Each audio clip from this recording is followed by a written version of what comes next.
So hello everyone and good evening सभी को।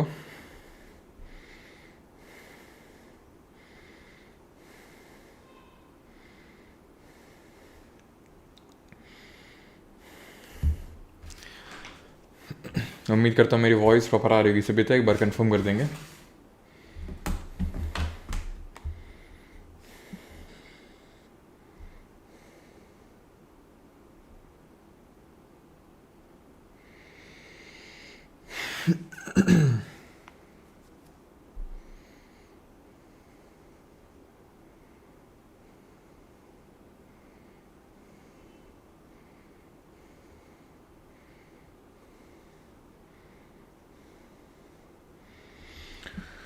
चलिए भाई, इकोनॉमिक्स करवा दो, कल एग्ज़ाम है। इकोनॉमिक्स करवा दो, कल एग्ज़ाम है। अच्छा, कल एग्ज़ाम है तो ढेरों वीडियो पड़ी हुई इकोनॉमिक्स की। सर्च करो इकोनॉमिक्स वन शॉट पर मार, इतनी जल्दी है तो वहाँ से भी कर सकते हो। ऐसा नहीं कि इकोनॉमिक्स चेंज हो जाएगी अगर मैं अभी कल करवा दूंगा तो। ठीक है, सारी चीज़ें नहीं हो सकती है ना। करंट अफेयर्स भी करवाना है, एफआरबी भी करवाना है, ये भी क्वेश्चंस भी कराने हैं। इंसान तो हम एक ही है ना। ओके चलो भाई, तो यहाँ पे क्या करने वाले हैं मैं पहले ही बता दूँ। ठीक है, कमज़ोर दिल के जो इंसान है वो इस लेक्चर को अटेंड ना करें। क्यों? क्योंकि देखिए, कुछ डिस्क्लेमर दे दूँ मैं क्लास शुरू करने से पहले। सबसे पहली बात तो ये है, हाँ जी सर, मुझे लगा इंग्लिश के लिए है ये।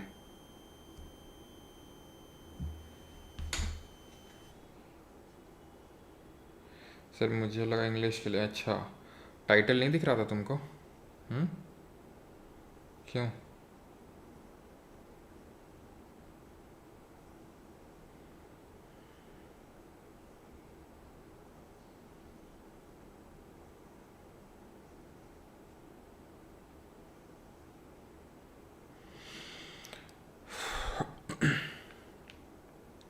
चलिए भाई, तो स्टार्ट करते हैं। सबसे पहले आपको बता दूं कि 50 क्वेश्चंस जो अभी कल से सिलेक्शन पोस्ट और स्टेनो का एग्ज़ाम स्टार्ट होने वाला है उनको टारगेट करते हुए ये मैं करवा रहा हूँ। पहला डिस्क्लेमर तो ये मत सोच लेना कि इन्हीं 50 क्वेश्चन में ही पूरा पेपर फंस जाएगा तुम्हारा। ठीक है, पहला तो ये डिस्क्लेमर ये है। तो फिर सर इसका पर्पस क्या है? पर्पस वही है कि मैं 50 एकदम बेस्ट क्वेश्चंस आपको दूं, जो मुझे लगता है ये 50 सबसे बेस्ट क्वेश्चंस हैं, और उनको उनके तहत वो तो एक ज़रिया है। किस चीज़ का ज़रिया है वो? आपको सारी चीज़ें बहुत ही तेज़ी के साथ रिवीजन करवाने के लिए, और तीसरा आपका दिमाग खोलने के लिए। दिमाग खोलने के लिए, हाँ, कैसे दिमाग खुलता है वो तुमको पता चल जाएगा थोड़ी देर में अभी। ठीक है, तभी मैं बोल रहा हूँ कि अगर आप कमज़ोर दिल के इंसान हैं, या फिर आपको लग रहा है कि भाई अभी कुछ लोगों को ये लगेगा, ये फीलिंग आएगी, हे प्रभु हे जगन्नाथ ही हम कहाँ आ गए। ठीक है, तो आप इसको स्किप कर सकते हैं।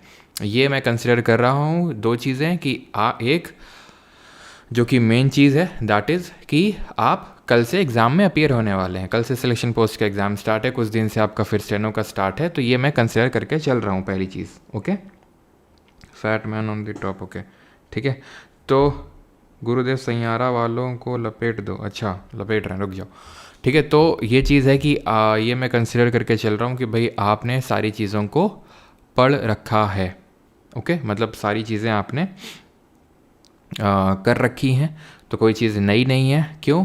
क्योंकि यहाँ पर हम बहुत ही तेज़ी के साथ चीज़ों को रिवाइज़ करने वाले हैं, और बहुत ही होलिस्टिक तरीके से करेंगे। तो आपको कभी लगे कि एकदम सर ये क्या हो रहा है, तो आप छोड़ दीजिए लेक्चर को, आपके लिए वो नहीं है।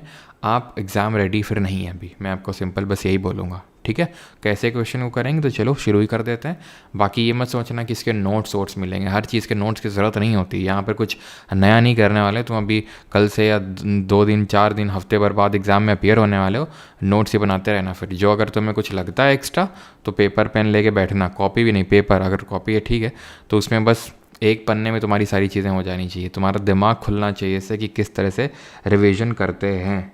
ठीक है, क्लियर? तो स्टार्ट करते हैं। और अब ये सैयारा भैयारा ये सब रुक जाओ कमेंट में। ठीक है, और मेन मुद्दे की बात पे आते हैं अभी। ठीक है, पहले क्वेश्चन का आंसर करिए, और ये बिल्कुल एक्सपेक्ट मत करिएगा कि मैं आपको आराम आराम से टाइम देने वाला हूँ, फिर आप आराम आराम से क्वेश्चन करेंगे, फिर हम लोग बातें करेंगे, ऐसे ही ज़िंदगी कट जाएगी। नहीं नहीं, ऐसे ज़िंदगी नहीं कटने वाली है। थोड़ा तेज़ी में ज़िंदगी को काटेंगे। Which Indian state has the largest forest area? लिख के ले लो, 100% इस बार फॉरेस्ट से क्वेश्चन रखा मिलेगा आपको। क्यों रखा मिलेगा? क्योंकि अभी रिसेंट में रिलीज़ हुई है आपकी, मैंने अभी कल ही नेशनल करंट अफेयर्स का वीडियो डाला है और आज आपको इंटरनेशनल न्यूज़ का पूरा वीडियो मिल जाएगा रात 8 बजे को, ठीक है।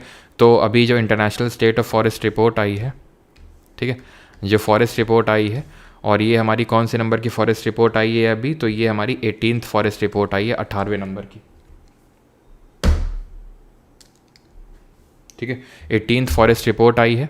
सबसे पहले 1987 में आई थी, एक बाइनल रिपोर्ट होती है, नहीं 2 साल में एक बार आती है। लार्जेस्ट फॉरेस्ट कवर है मध्य प्रदेश का। उसके बाद सेकंड नंबर पे आता है अरुणाचल, ठीक है, ये सेकंड नंबर पे आता है आपका। एरिया के टर्म्स में बात कर रहा हूँ, ये थर्ड नंबर पे आता है। लेकिन अगर बात कर दूँ परसेंटेज के टर्म्स में, परसेंटेज में लक्षद्वीप आएगा, देन मिजोरम आएगा, देन अंडमान एंड निकोबार आएगा। हाईएस्ट इंक्रीज़ कहाँ पे देखने को मिला है? सबसे ज़्यादा इंक्रीज़ तो वो छत्तीसगढ़ में है। हाईएस्ट डिक्रीज़ कहाँ देखने को मिला है? तो वो आपको देखने को मिला है एमपी में, जहाँ पर सबसे ज़्यादा फॉरेस्ट कवर है। सबसे ज़्यादा इंडिया में फॉरेस्ट कौन से पाए जाते हैं? तो ट्रॉपिकल डेसिडुअस यानी कि उष्णकटिबंधीय पर्णपाती वन पाए जाते हैं। जहाँ पर बारिश 70 से लेकर 200 सेंटीमीटर के बीच में होती है, इनको मानसून फॉरेस्ट के नाम से जानते हैं। 70 से लेकर 150 जो होता है उसको ड्राई डेसिडुअस बोलते हैं, और 150 से लेकर 200 सेंटीमीटर होता है उसको मॉइस्ट डेसिडुअस बोलते हैं। फिर यहीं पर अगर बात करेंगे तो ड्राई डेसिडुअस में आपको देखने को मिलेगी टेंडू लीव्स, मतलब टेंडू की जो टेंडू पेड़ होता है उसके लीव्स से हम क्या बनाते हैं? बीड़ी बनाते हैं।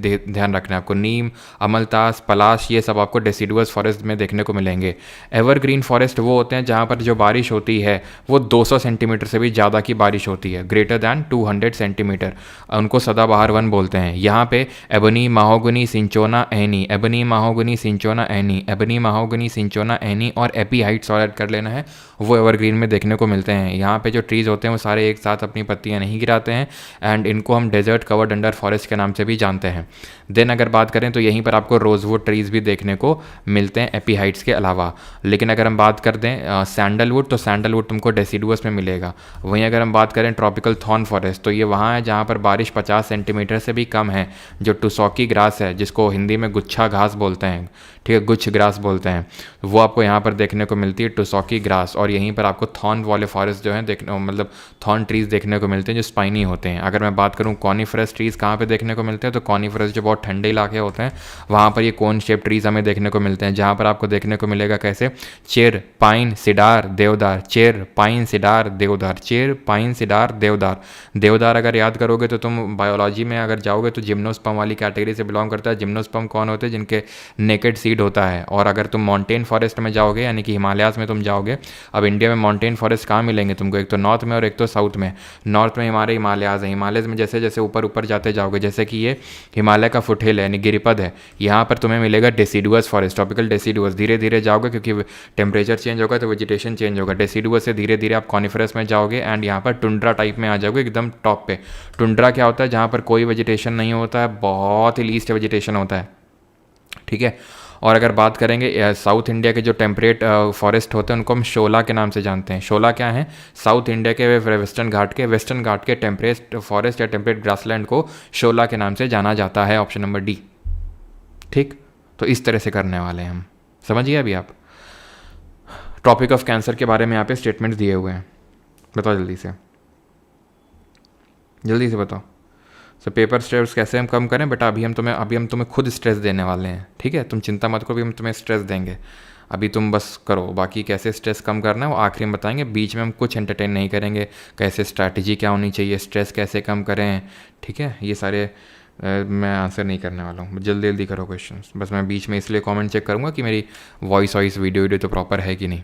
Read the statement about Tropic of Cancer. It is one of the 5 principal latitude lines on the Earth's surface. Rajasthan is the only state in India where the Tropic of Cancer and Tropic of Capricorn pass. ये एकमात्र राज्य जहाँ से Tropic of Cancer, Tropic of Capricorn गुजरती है। अब पहले statement को देखते हैं। It is one of the, और एक चीज़ बस ऐसे रैंडम अगर किसी के दिमाग में आ रहा हो कि सर इतनी जल्दी किस बात की, कहाँ की ट्रेन छूटी जा रही, पनवेल निकलना है क्या आपको? हाँ, पनवेल निकलना है बेटा, आराम आराम से करते रहो, करते रहना है ऐसे बार, ठीक है। आराम आराम से करने का समय जा चुका है, स्पीड में करने का समय आ चुका है, ठीक है।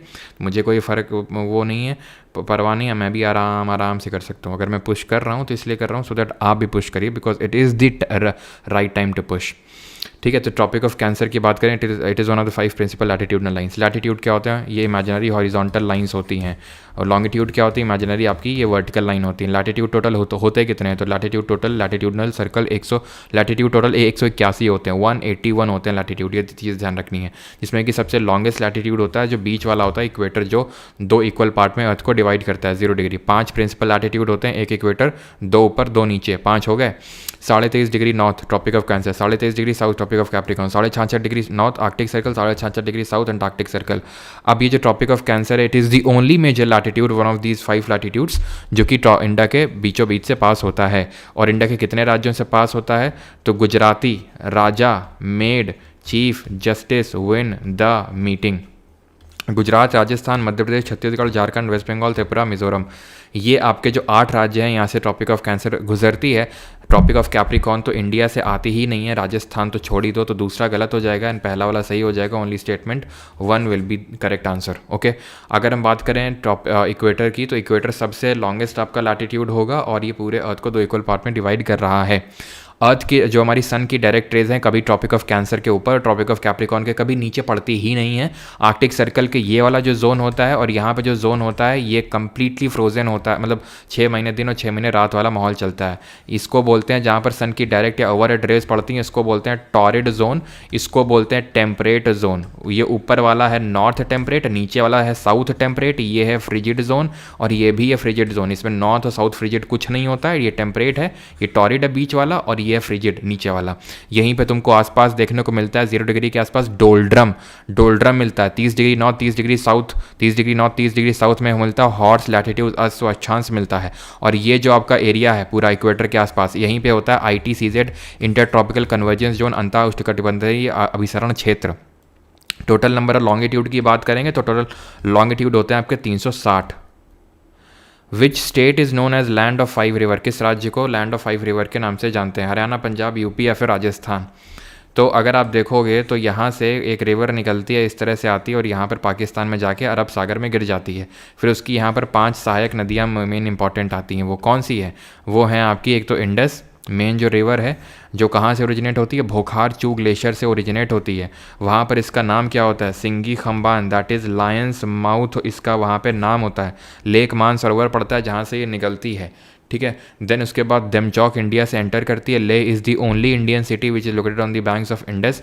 जो इसकी साउथ से ट्रिब्यूटरीज ज्वाइन करते हैं मेन 5 हैं। वैसे तो एक जसकार करके भी ज्वाइन करती है, ऐसे आती है इंडस, ऐसे जसकार करके ज्वाइन करती है लद्दाख में। लेकिन जो मेन 5 हैं वो है झेलम।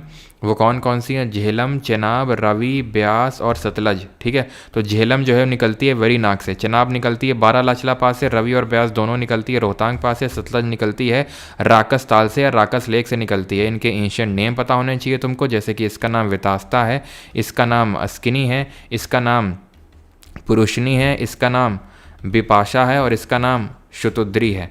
फिर ये कहाँ से निकलती वो तो हमने देख ही लिया है। देन ये 2 नदियों के बीच का जो क्षेत्र होता है उसको द्वाब बोलते हैं, ये भी चीज़ आपको पता होना चाहिए। और जैसे कि ये छेज द्वाब है, ये आपका रेचना द्वाब है, ये बारी द्वाब है और ये बिष्ट द्वाब है। सतलज एक रिवर है जो कि आपकी एंटर करती है कौन से पास से, ज़रा बताइए जल्दी से। हाँ, कौन से दर्रे से एंटर करती है ये आपको बताना है कमेंट में। एंड सबसे लंबी अगर बात करूँगा लॉन्गेस्ट ट्रिब्यूटरी तो यही है चेनाब, जो है इसकी सबसे लार्जेस्ट ट्रिब्यूटरी है, ठीक है। ये चीज़ ध्यान रखनी है। इंडस वाटर ट्रीटी आपको पता होना चाहिए कि आफ्टर पहलगाम अटैक इंडिया ने इसको सस्पेंड कर दिया है। 1960 में इंडिया और पाकिस्तान के बीच में साइन हुई थी, जहाँ इंडस, झेलम, चेनाब ये वेस्टर्न ट्रिब्यूटरीज का 80% पानी पाकिस्तान, 20% इंडिया को मिल रहा था। रावी, ब्यास, सतलज ये ईस्टर्न रिवर्स है जिनका 80% इंडिया और 20% मिल रहा था पाकिस्तान को। कराची में ट्रीटी साइन हुई थी। वर्ल्ड बैंक, विश्व बैंक ने मध्यस्थता करी थी। पाकिस्तान से आया था आयुब खान, इंडिया से गए थे आपके जवाहरलाल नेहरू जो कि पहले प्रधानमंत्री थे, तो उनके बीच में ट्रीटी साइन हुई थी और ये अभी सस्पेंड किया जा चुका है। जवाबी कार्रवाई में पाकिस्तान ने क्या किया, ठीक है, 1972 की शिमला एग्रीमेंट जो है उसको ख़त्म कर दिया। तो लैंड ऑफ 5 रिवर, पंजाब, ठीक है। 5 रिवर से जो मिलकर बना है दैट इज़ योर पंजाब, ठीक है। आगे बढ़ते हैं अभी, और अगला है that is which planet in our solar system has the fastest rotation speed. हमारे सौर मंडल में किस ग्रह की पूर्ण गति सबसे तेज है? सबसे तेज किसकी है ये आपको बताना है।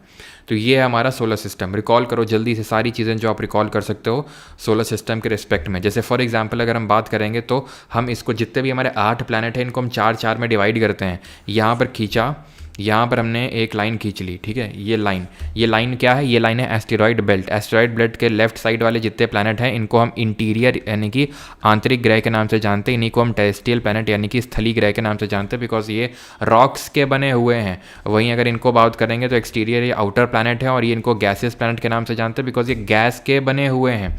और ये इनकी जो डेंसिटी होती है वो कम होती है, इनकी डेंसिटी ज़्यादा होती है। ये छोटे होते हैं साइज़ में, ये बड़े होते हैं साइज़ में।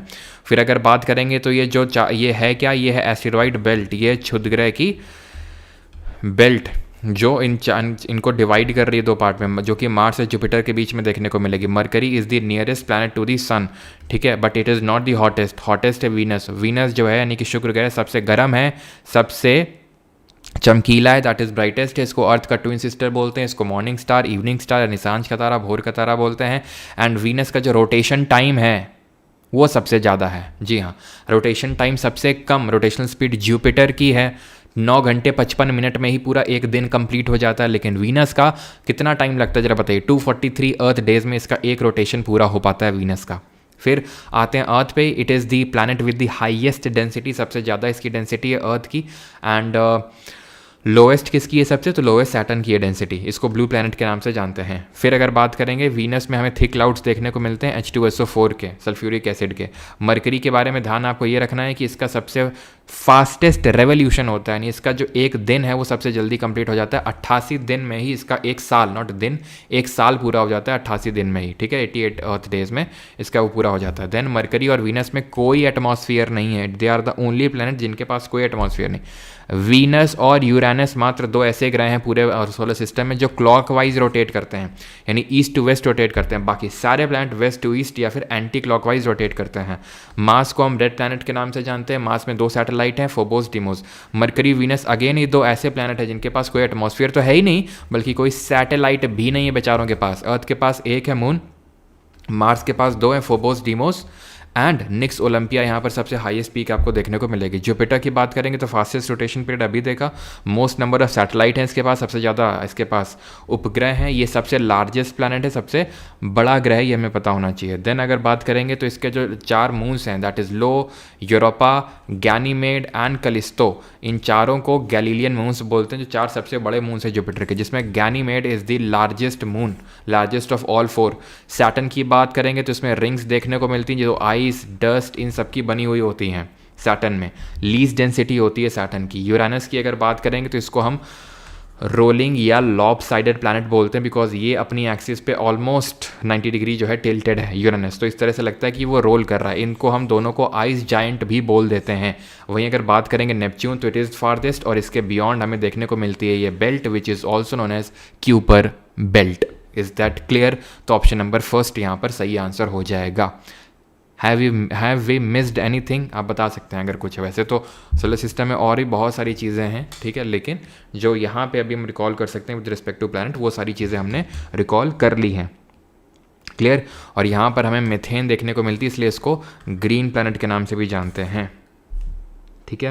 Yes, razz son of Mahakal, बिल्कुल सही बताया। ये जो है पहला प्लैनेट था जो कि मैथमेटिकल कैलकुलेशन से हमें देखने को मिला। अर्बेन ले वैरियर ने इसको क्या किया था? प्रेडिक्ट किया था, ठीक है, यूरेनस को। तो ये चीज़ ध्यान रखना है, ये इस तरह से हमें सबसे पहले मिला था, ओके, मैथमेटिकल कैलकुलेशन से।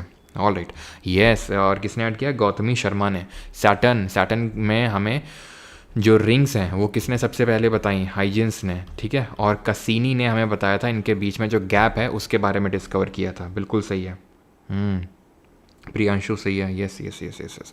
और अगर ऑर्डर की बात करें, बिल्कुल सभी लोग सही लिख रहे हैं। जेसन ईवीएम का मतलब ये सबसे बड़ा जुपिटर है, फिर सैटर्न है, देन यूरेनस है, देन नेपच्यून है, उसके बाद अर्थ है, देन वीनस है, देन मार्स है, देन आखिरी में आता है मरकरी। Jason EVM mercury. बिल्कुल, आगे बढ़ते हैं। Which act introduce the system of dyarchy in British India? किसने डायरकी को इंट्रोड्यूस किया? साथ ही साथ आप बताएंगे किसने सबसे पहले सेपरेट इलेक्टोरेट जो सिस्टम होता है उसको इंट्रोड्यूस किया?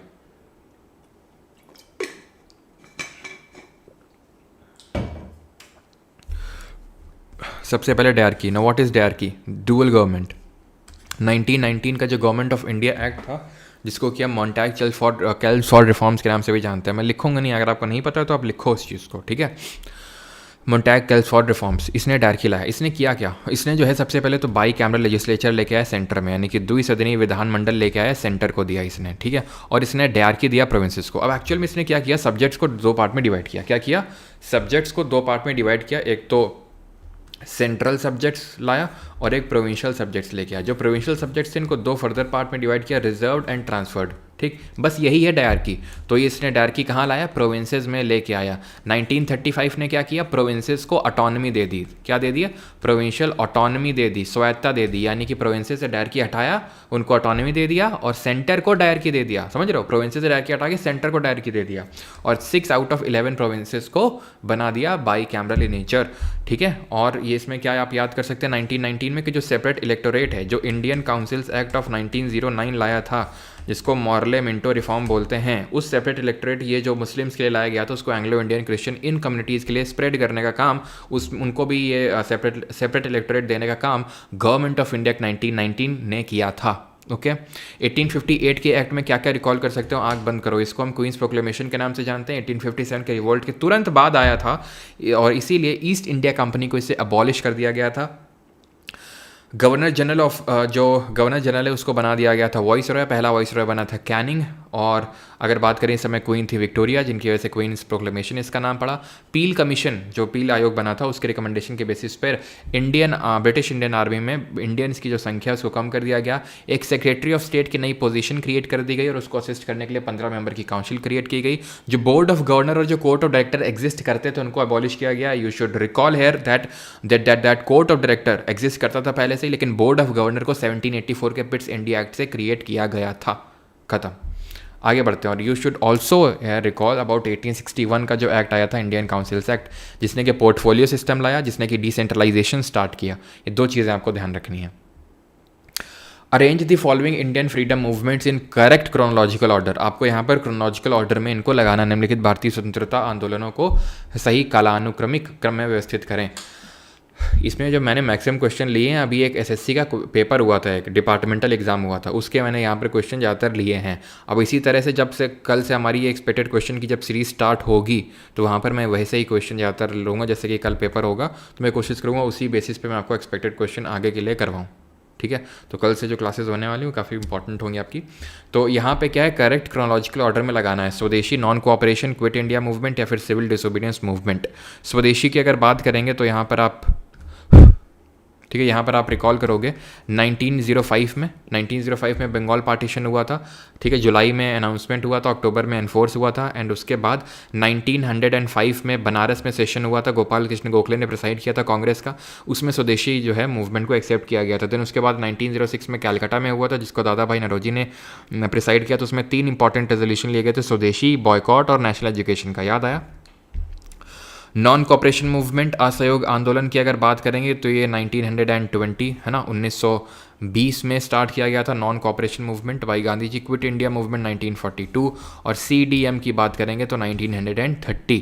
तो यहाँ पर पहला आएगा, देन उसके बाद दूसरा आएगा, देन उसके बाद चौथा आएगा, देन तीसरा आएगा, 1 2 4 3। अब यहाँ पर ये अपने आप में टॉपिक बहुत बड़े हैं, आप अगर इनको रिकॉल करना चाहें। जैसे नॉन कॉपरेशन मूवमेंट के आप रूट पे जाओ, क्यों स्टार्ट हुआ था, रिकॉल कर सकते हो क्यों हुआ था स्टार्ट।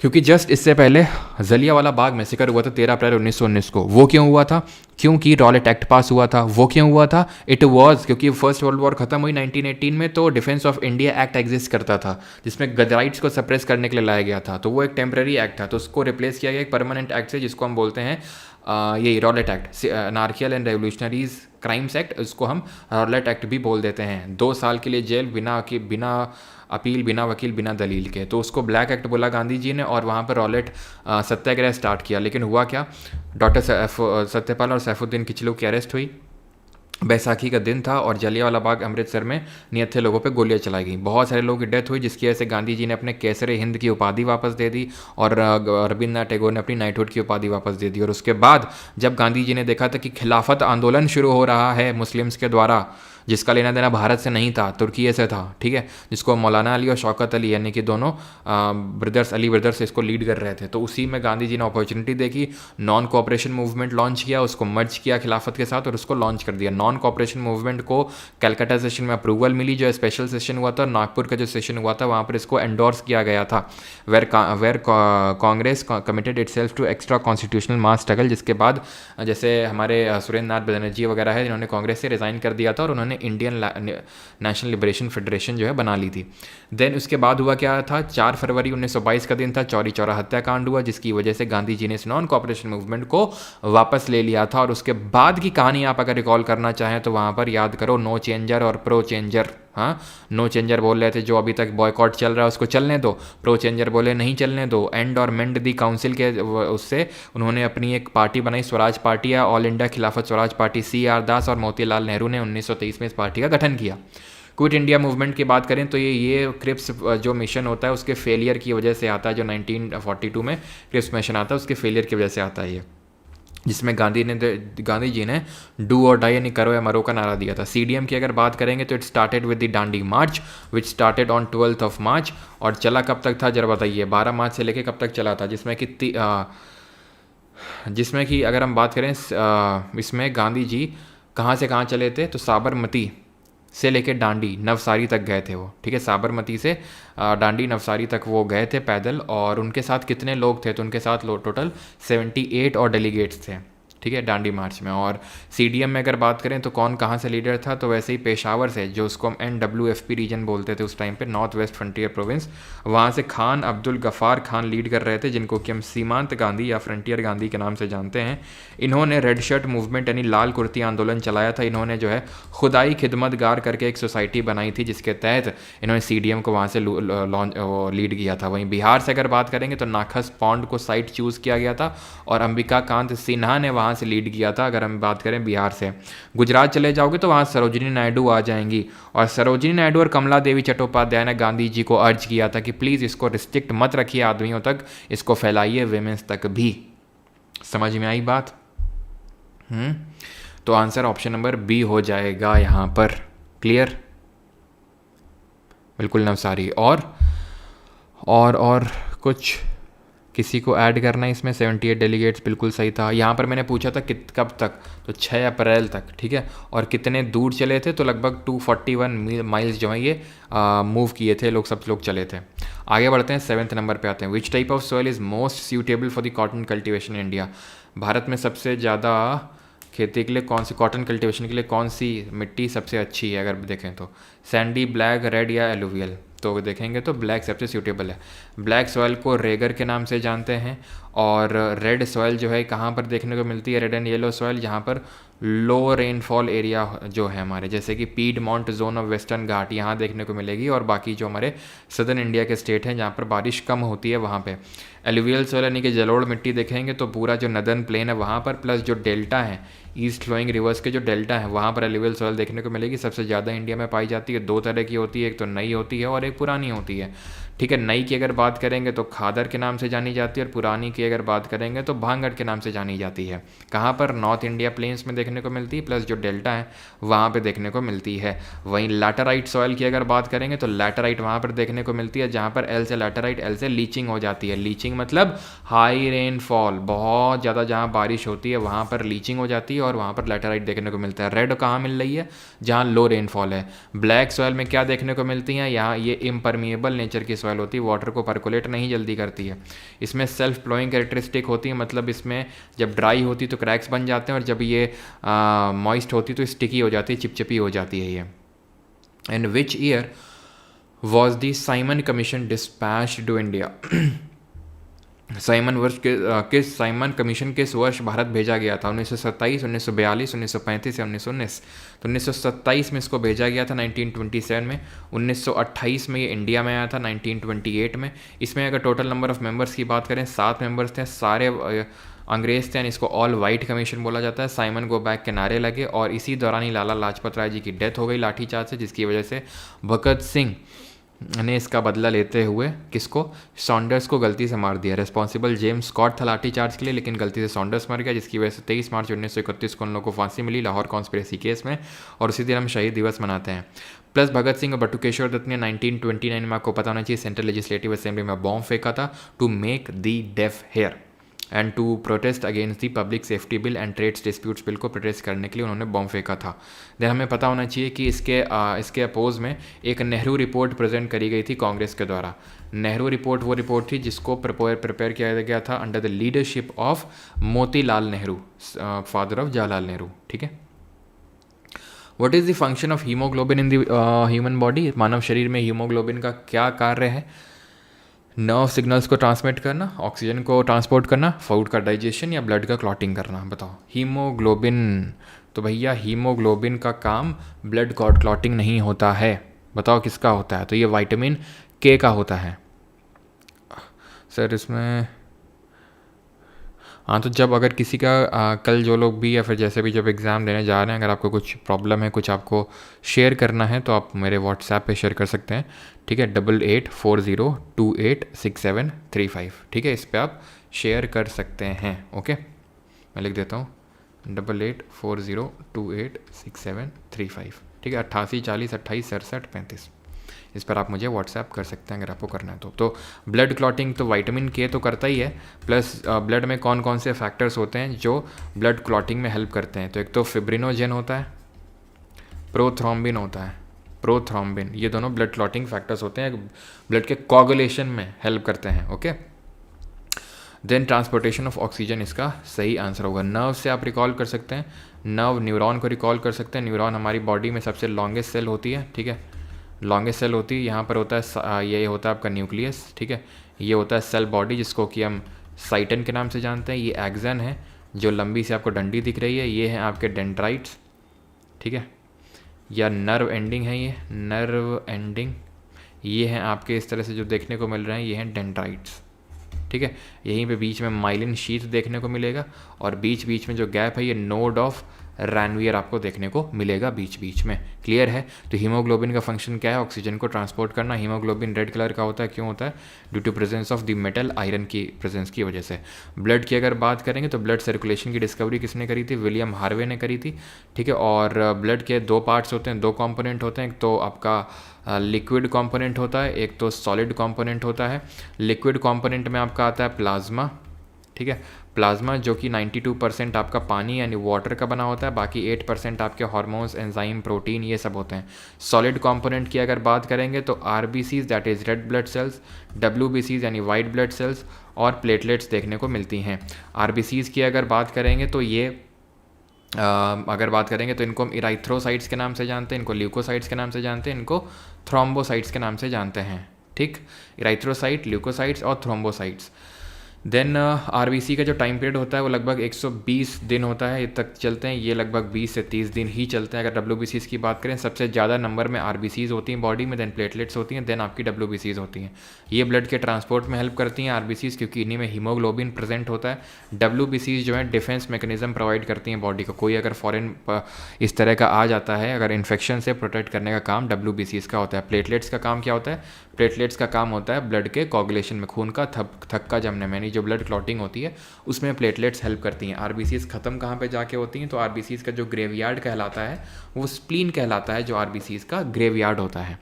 ठीक है, टाइम पीरियड कितना होता है, टाइम स्पैन कितना होता है, नंबर कितना होता है, कहाँ ख़त्म होती हैं और किस नाम से जानी जाती हैं, फंक्शन क्या होता है, वो सारी चीज़ें हमने देख ली हैं। The fundamental rights is mention in which part of the constitution, यानी कि जो मौलिक अधिकार हैं वो कहाँ पर मेंशन है, आपको बताना है जल्दी से।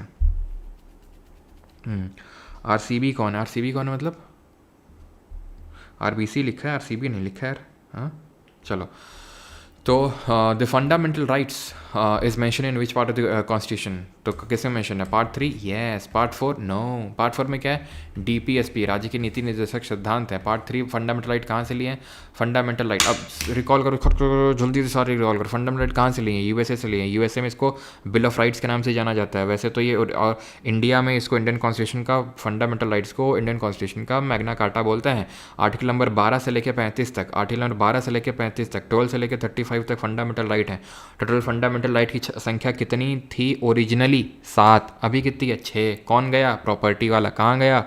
पार्ट नंबर 20 में, पार्ट नंबर 12 में, पार्ट नंबर 12 में आर्टिकल नंबर 300A, और ये वो एक लीगल राइट है। ओके, पहले किस में था? आर्टिकल नंबर 31 में कंटेंट था, और article number 19 clause 1 sub clause F में कंटेंट था वो, लेकिन अभी वहाँ से हटाया जा चुका है। फिर अगर बात करेंगे कि कौन कौन से राइट हैं, तो राइट टू इक्वलिटी है 14 से 18, देन राइट टू आपका फ्रीडम है 19 से 22, देन राइट अगेंस्ट एक्सप्लॉयटेशन है 23-24, then right to freedom of religion है 25 से 28, then cultural and educational right यानी सांस्कृतिक एवं शिक्षा अधिकार 29-30, and right to constitutional remedies यानी कि संवैधानिक उपचारों का अधिकार आर्टिकल नंबर 32। खत्म बात। यही 6 राइट्स हैं। देन 44th अमेंडमेंट ऑफ 1978 से ही राइट टू प्रॉपर्टी को यहाँ से रिप्लेस किया गया था। आर्टिकल नंबर 12 में और 13 में क्या है? अगर 14 से फंडामेंटल राइट स्टार्ट है तो 12 और 13 में क्या है? तो 12 में स्टेट की डेफिनेशन है कि स्टेट का मतलब क्या है, क्या आता है स्टेट में? सब कुछ आता है।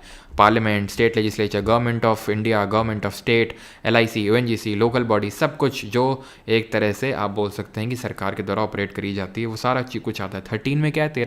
13 में ये लिखा है कि अगर कोई भी कानून, any law created by either parliament और लेजिस्लेचर, स्टेट वाला, अगर वो फंडामेंटल राइट को वोलेट करता है तो उसको नल एंड वॉइड डिक्लेयर किया जा सकता है। फिर बात यह आएगी कॉन्स्टिट्यूशनल अमेंडमेंट को डील किया जाएगा कि नहीं किया जाएगा लॉ के अंडर, क्योंकि ऑर्डिनेंस तो लॉ है, टेम्परेरी लॉ भले, लेकिन कॉन्स्टिट्यूशनल अमेंडमेंट लॉ है कि नहीं है, क्या उसको नल एंड वॉइड डिक्लेयर किया जा सकता है कि नहीं किया जा सकता है? तो पहली बात तो सुप्रीम कोर्ट ने बोला देखो भैया ये आपका लॉ के तहत नहीं है, लेकिन अगर ये बेसिक स्ट्रक्चर को हर्ट करेगा, बेसिक स्ट्रक्चर को अगर हर्ट होगा तो मैं चिल्लाऊंगा, क्या बिग बॉस मुझे हर्ट हो रहा है। मतलब केशवनंदा भारती केस में सुप्रीम कोर्ट ने बेसिक स्ट्रक्चर का बेसिक स्ट्रक्चर को जन्म दिया कि भाई अगर आप फंडामेंटल राइट को अमेंड करना चाहते हो आप कर सकते हो। गोलकनाथ जो केस हुआ था 1967 में, उसमें पूरी तरह से सुप्रीम कोर्ट ने मना कर दिया था कि ना ना ना ना ना ना फंडामेंटल राइट को आप छू ही नहीं सकते हो, दे आर नॉट अमेंडेबल। लेकिन केशवनंदा भारती केस 1973 में पूरा केसेस का वीडियो डाल रखा है, अगर आपको देखना है आप जाके देख सकते हैं। 1973 में क्या बोला, आप कर तो सकते हो लेकिन बेसिक स्ट्रक्चर को अमेंड नहीं कर सकते हो। लेकिन वहीं एक जो पहले केस हुआ था, ठीक है, शंकरी प्रसाद केस में भी सुप्रीम कोर्ट ने बोला था कि हाँ आप अमेंड कर सकते हो, लेकिन गोलकनाथ में मना कर दिया था। ठीक है, तो ये चीज़ है।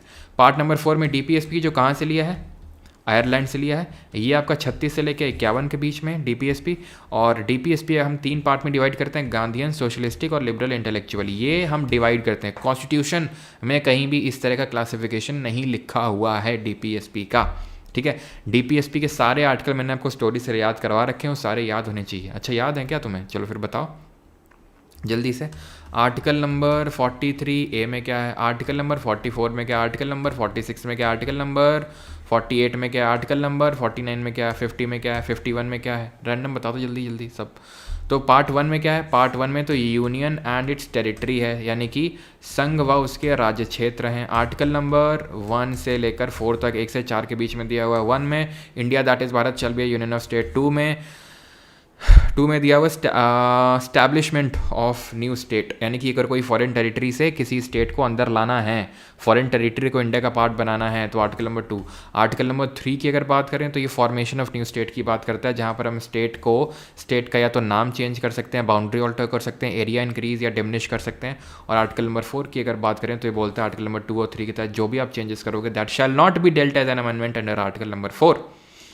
ठीक है, यानी 2 और 3 के तहत जो भी तुम अमेंडमेंट करोगे वो 368 के तहत अमेंडमेंट नहीं माने जाएंगे। और पार्ट 2 में क्या है, सिटीजनशिप है, नागरिकता है। भारत में एकल नागरिकता यूके से लिया है। सिंगल सिटीजनशिप के कॉन्सेप्ट को आर्टिकल नंबर 5 से लेकर 11 के बीच में दिया हुआ है। और जरा बताओ कॉन्टिन्यूएंस ऑफ राइट्स किस आर्टिकल में दिया हुआ है, कॉन्टिन्यूएंस ऑफ राइट किस में दिया हुआ है। सिटीजनशिप एक्ट ऑफ 1955 के बारे में पता होना चाहिए। इसमें जो 2019 में अमेंडमेंट हुआ है उसके बारे में पता होना चाहिए कि क्या हुआ है, जिसमें 6 कम्युनिटीज़ के लोग जो पाकिस्तान, अफगानिस्तान और बांग्लादेश से आएंगे उनको सिटीजनशिप के प्रोविजंस में रिलैक्सेशन दिया है। इसमें किस तरह से कोई सिटीजनशिप को एक्वायर कर सकता है वो याद करो भाई, birth, by descent, by registration, by naturalisation and by acquisition of territory, 5 तरीके से। And how can someone lose his or her citizenship, तो बाय रेनंसिएशन, बाय टर्मिनेशन। और तीसरा तुम बताओ जरा वो क्या है। देन अगर बात करेंगे 43A में participation of workers in the management of industries. 44 uniform civil code. 46 SC ST जो हमारे बैकवर्ड, जो SC ST यानी कि जो दलित है उनका उत्थान करना है। 48 एनिमल हस्बेंड्री। 49 मॉन्यूमेंट को प्रोटेक्ट करना है। है, 50 सेपरेट करना है एग्जीक्यूटिव और जुडिशरी को, 51 इंटरनेशनल पीस को प्रमोट करना है।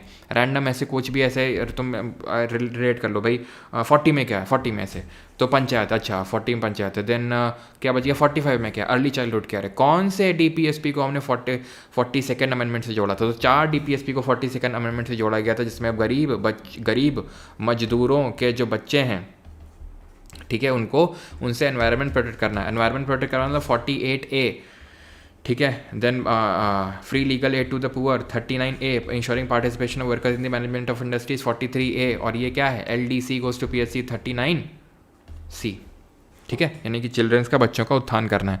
देन एक हमने 44th अमेंडमेंट से भी ऐड करी है, to minimise inequality in income status facility and opportunity. Article number जो 38 है उसमें है टू मिनिमाइज एक तो लोगों का वेलफेयर करना और मिनिमाइज करना इनइक्वालिटी, उसको 44th अमेंडमेंट से जोड़ा गया था। इसका सब्जेक्ट मैटर 86th अमेंडमेंट से वो चेंज किया गया था। 43B में कोऑपरेटिव सोसाइटी है, जिसको 97th अमेंडमेंट से ऐड किया गया था।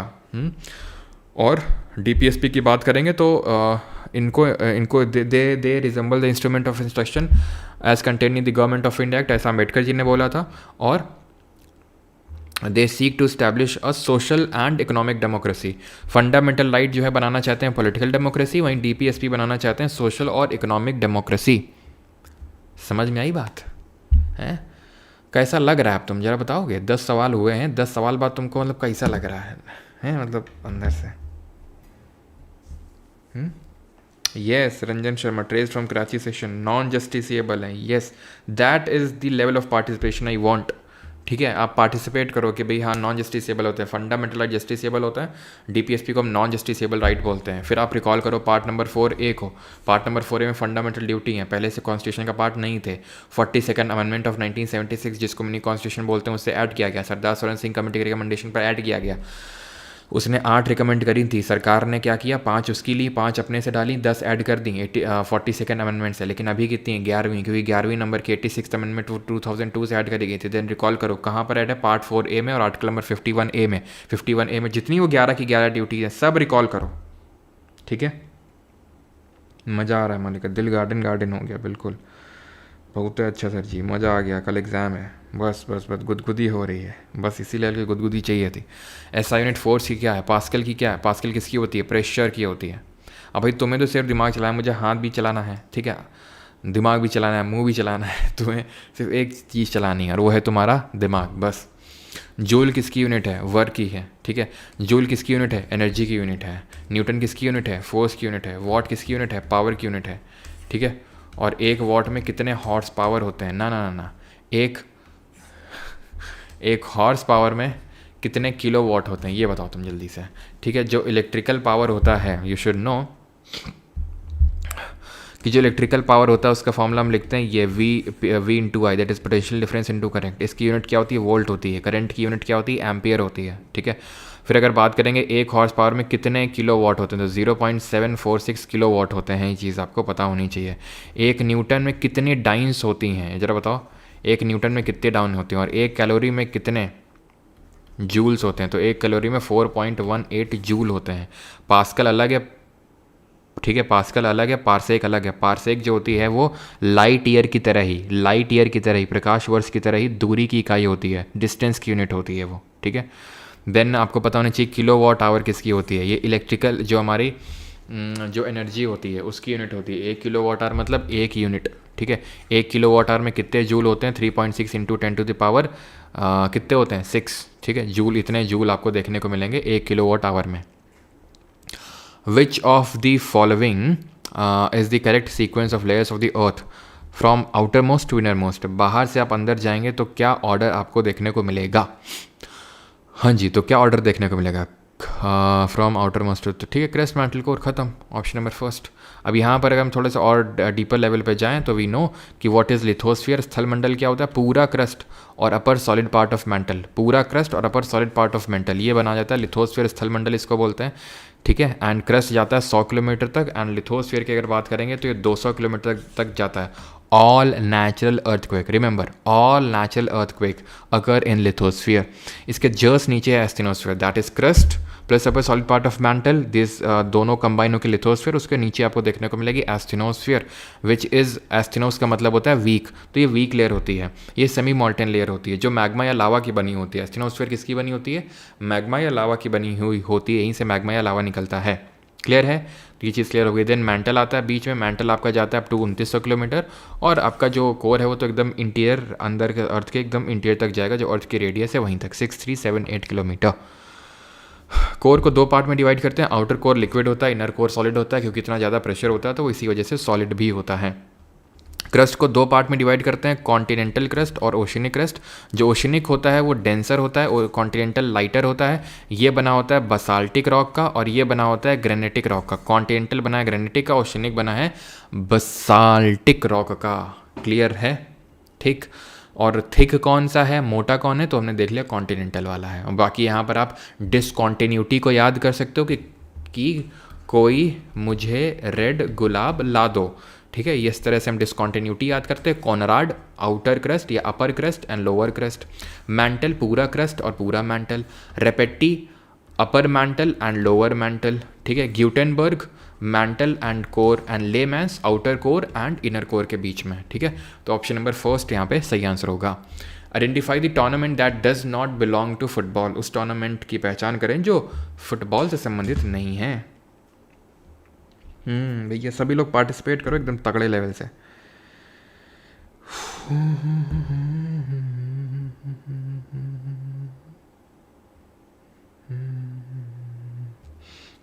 सभी लोग चलो कर रहे हैं पार्टिसिपेट।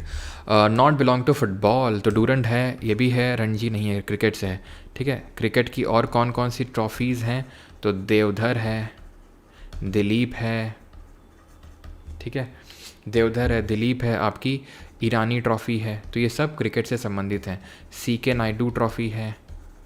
देन अगर बात करेंगे हॉकी से, तो हॉकी से कौन है, हॉकी से आगा खान कप है, रंगा स्वामी कप है, नेहरू ट्रॉफ़ी है, ये सब आपकी संबंधित है हॉकी से। एक आप बता दो। ठीक, और बैडमिंटन से अगर बात करूं, बैडमिंटन से तो Syed Modi international, Syed Modi international, Narang cup, Narang cup, ये सब है आपके बैडमिंटन से। ठीक है, चलो आगे बढ़ते हैं। Operation Flood programme launched in 1970 aim to increase the production of which commodity in India. तो ऑपरेशन फ्लड से किस चीज़ के प्रोडक्शन में वृद्धि करने का वो टारगेट था? Wheat, no, milk, yes. Operation Flood का मतलब है वाइट रेवोल्यूशन। ठीक है, जो श्वेत क्रांति हुई, वाइट रेवोल्यूशन, जिसके फादर किसको बोला जाता है? डॉक्टर वर्गीस कुरियन को बोला जाता है। फिर ये है आपके बाकी के रेवोल्यूशन। वाइट रेवोल्यूशन में देख लिया। राउंड है आपका पोटैटो से, रेड है आपका टोमेटो या मीट से, सिल्वर है आपका एग से, येलो है ऑयल सीड तिलहन उत्पादन जिसको बोलते हैं, ग्रीन फूड ग्रेन प्रोडक्शन से, ध्यान रखना ग्रीन वाला फूड ग्रेन प्रोडक्शन से। और ग्रीन की अगर बात करेंगे तो फादर इसमें हम दो लोग को बोलते हैं, तो नॉर्मन बोरलॉग और MS स्वामीनाथन को। नॉर्मन है मतलब पूरे वर्ल्ड के, MS है इंडिया के। ठीक है, और अगर बात करेंगे और इसमें बहुत सारी चीज़ें आप रिकॉल कर सकते हैं, जैसे कि ग्रीन रेवोल्यूशन कितने फेजेज़ में आया है ना, 2 फेजेज़ में, मिड 1960 से 70s, मिड 1970 से 80s। देन पॉजिटिव्स क्या थे, नेगेटिव्स क्या थे, बहुत इंपॉर्टेंट है ये। ठीक है, तो पॉजिटिव्स ये थे कि फूड ग्रेन का प्रोडक्शन बहुत ज़्यादा ड्रास्टिकली इंक्रीज़ हो गया, और नेगेटिव्स ये थे कि सॉयल हेल्थ बहुत ख़राब हो गई, ग्राउंड लेवल जो ग्राउंड वाटर लेवल है वो काफ़ी नीचे चला गया। और यहाँ पे ये था मेन जो ग्रीन रेवोल्यूशन था कि इसमें हमने HYV that is high yielding variety seeds का यूज़ किया, और बहुत ज़्यादा मैकेनाइजेशन किया, एग्रीकल्चर का बहुत बड़ी बड़ी मशीन्स का यूज़ किया प्रोडक्शन को इंक्रीज़ करने के लिए। नो डाउट प्रोडक्शन बहुत इंक्रीज़ हुआ। ठीक है, पहले हम USA से PL 480 वैरायटी सीड इंपोर्ट किया करते थे वीट की, है ना। पहले तो US बोला करता था कौन है तुम, फिर हम बोलने लगे आफ्टर ग्रीन रेवोल्यूशन तू कौन है बे क्योंकि हम अब एक्सपोर्ट करने लगे, पहले हम इंपोर्ट करते थे। फिर अगर हम बात करें फादर ऑफ येलो रेवोल्यूशन किसको बोलते हैं, तो it is none other than Sam Pitroda. ठीक है, एंड ब्लैक रेवोल्यूशन आपका फ्लड पेट्रोलियम प्रोडक्ट से संबंधित। गोल्डन है आपका हॉर्टिकल्चर, फ्रूट्स हॉर्टिकल्चर जो बागबानी बोलते हैं, जहाँ पर आप अपने मान लो घर के बगल में फ्लावर फ्रूट्स एंड थोड़ी बहुत सब्जी उगा लेते हैं, that is horticulture. What is truck farming, what is truck farming, कोई बता सकता है? ब्लू रेवोल्यूशन के फादर किसको बोलते हैं? हीरालाल चौधरी जी को और डॉक्टर अरुण कृष्णा को। हीरालाल चौधरी और डॉक्टर अरुण कृष्णा, ये फिशरी से संबंधित है। ट्रक फार्मिंग संबंधित है आपका वेजिटेबल फार्मिंग से। ठीक है, जो वेजिटेबल्स वगैरह उगाना और ये सब, इसको हम ट्रक फार्मिंग के अंडर में आता है। The term blue economy refers to which of the following. Blue economy किससे संबंधित है बताइए? अभी थोड़ी देर पहले आने को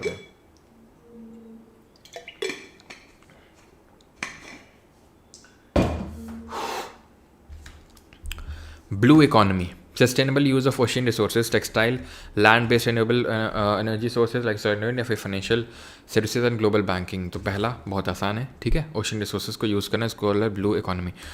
अब यहाँ पर आप ना जो इंडिया का समुद्रयान मिशन है उसको रिकॉल कर सकते हैं।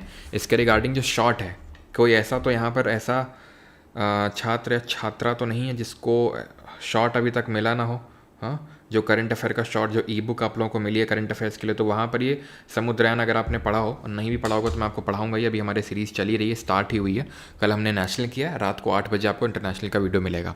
तो इसके तहत ये क्या है कि भाई हम 6000 मीटर की डेप्थ में, 6 किलोमीटर तक की डेप्थ में जाएंगे मत्स्य व्हीकल का यूज़ करके। ये एक व्हीकल होगा जिसके तहत यहाँ पर डीप ओशन रिसर्च के लिए वो भेजा जाएगा मत्स्य 6000 को, बिकॉज ये 6000 मीटर डीप जाएगा।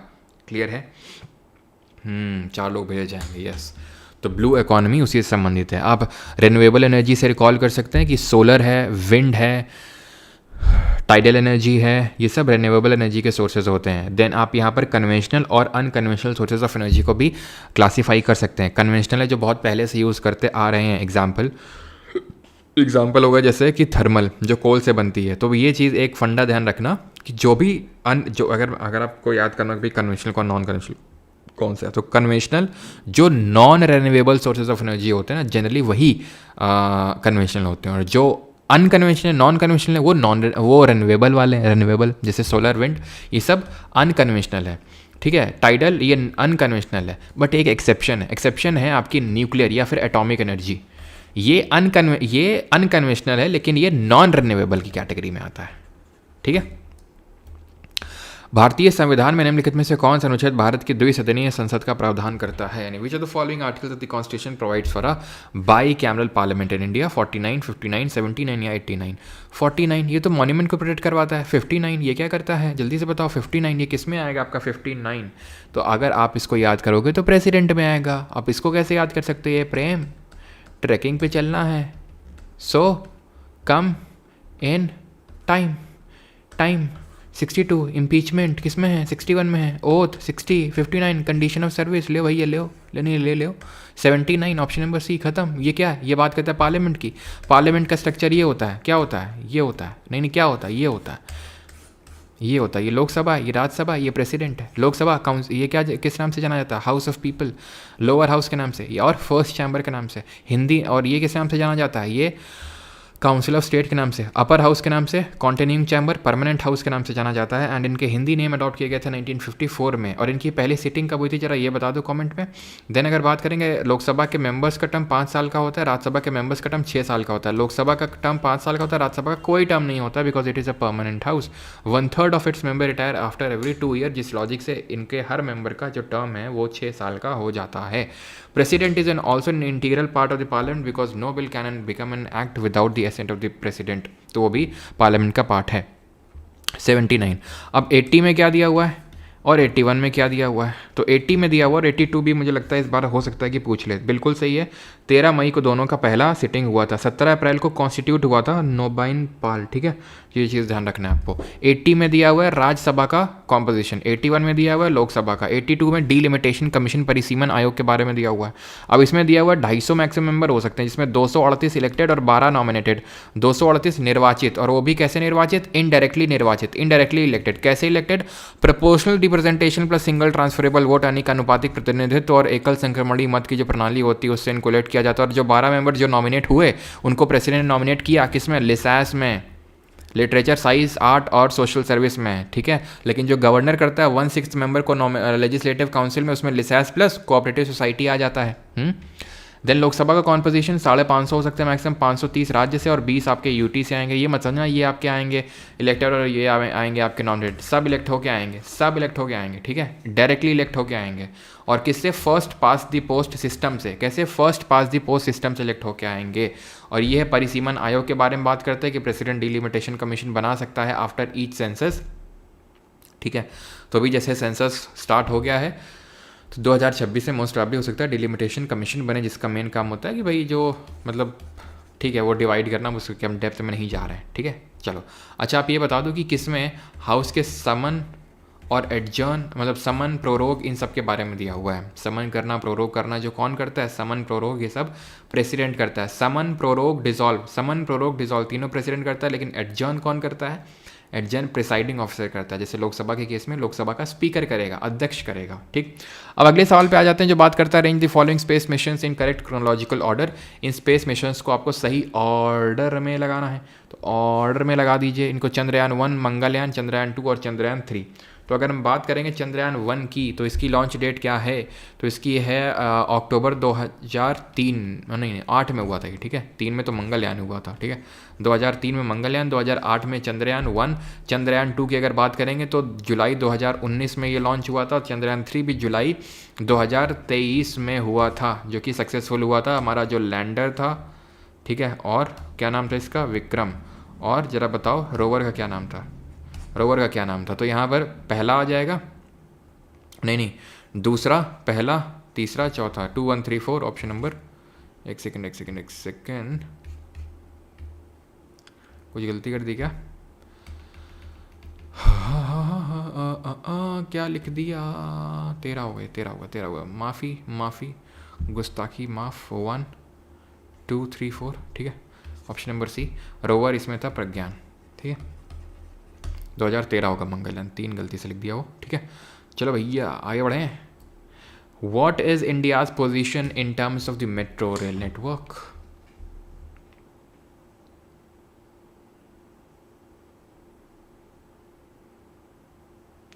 अमित, इंडियन इंडिपेंडेंस लीग कहाँ से तुमने रिकॉल कर लिया? ठीक है, अच्छा, what is India's position in terms of metro rail network के मामले में इंडिया कौन से नंबर पे आता है, 3rd, 2nd, 4th या फिर 1st? बताओ जल्दी से। तो इंडिया आता है 3rd नंबर पे। ठीक है, ये रिसेंट की ही न्यूज़ है, आपकी करंट अफेयर की न्यूज़ है। इंडिया 3rd नंबर पे आता है, तो इसको भी वो करंट अफेयर के शॉर्ट में ऐड कर लेंगे। ओके, अभी 1000 किलोमीटर, ठीक है, लंबी है हमारी जो क्या बोलते हैं मेट्रो रेल। ठीक है, तो 1000 किलोमीटर लंबी है, इसलिए दुनिया में तीसरी है। पहले नंबर पे आता है चाइना। ठीक है, पहले नंबर पे आएगा चाइना। तो 3rd नंबर पे इंडिया आ चुका है। इंडिया के कितने स्टेट में मेट्रो देखने को मिलेगी? 11 राज्यों में आपको देखने को मिलेगी। ठीक है, चलो आगे बढ़ते हैं और अगला है हमारा ये। अच्छा, ये बताओ अंडर वाटर मेट्रो सबसे पहले कहाँ स्टार्ट हुई थी? अंडर वाटर मेट्रो, क्योंकि ये भी उतना पुराना नहीं है, 2024 की न्यूज़ है ये। तो इसको जो मोदी जी ने जो कोलकाता है, ठीक है, वहाँ पर कलकत्ता में इसको किया था इसको इनॉग्रेट। ठीक है, पहली अंडर वाटर मेट्रो को। India's first high speed rail corridor is being constructed between which in 2 cities? High speed rail corridor, तो ये मुंबई और अहमदाबाद के बीच में। ठीक है, 20th पे आते हैं, and that is match the following national parks with their locations. National park के लेफ्ट साइड में, राइट साइड में लोकेशन है, आपको मैच करना है यहाँ पर। करिए जल्दी से। तो काजीरंगा कहाँ पर आ जाएगा? असम में। जिम कॉर्बेट जो सबसे पहला नेशनल पार्क है, कब स्टैब्लिश हुआ था? 1936 में। 1936 में कहाँ पर है? उत्तराखंड में है। कान्हा आपका देखने को मिलेगा मध्य प्रदेश में, और सुंदरबन है वेस्ट बंगाल में। 2314 option number B is the correct answer to this question.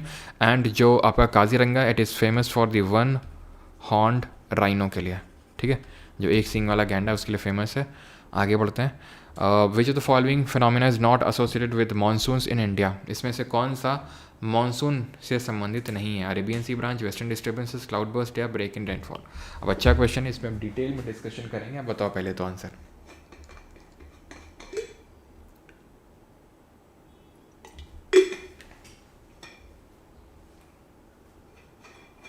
चलो भाई, तो सही आंसर क्या है? Cloudburst. हाँ, गलत।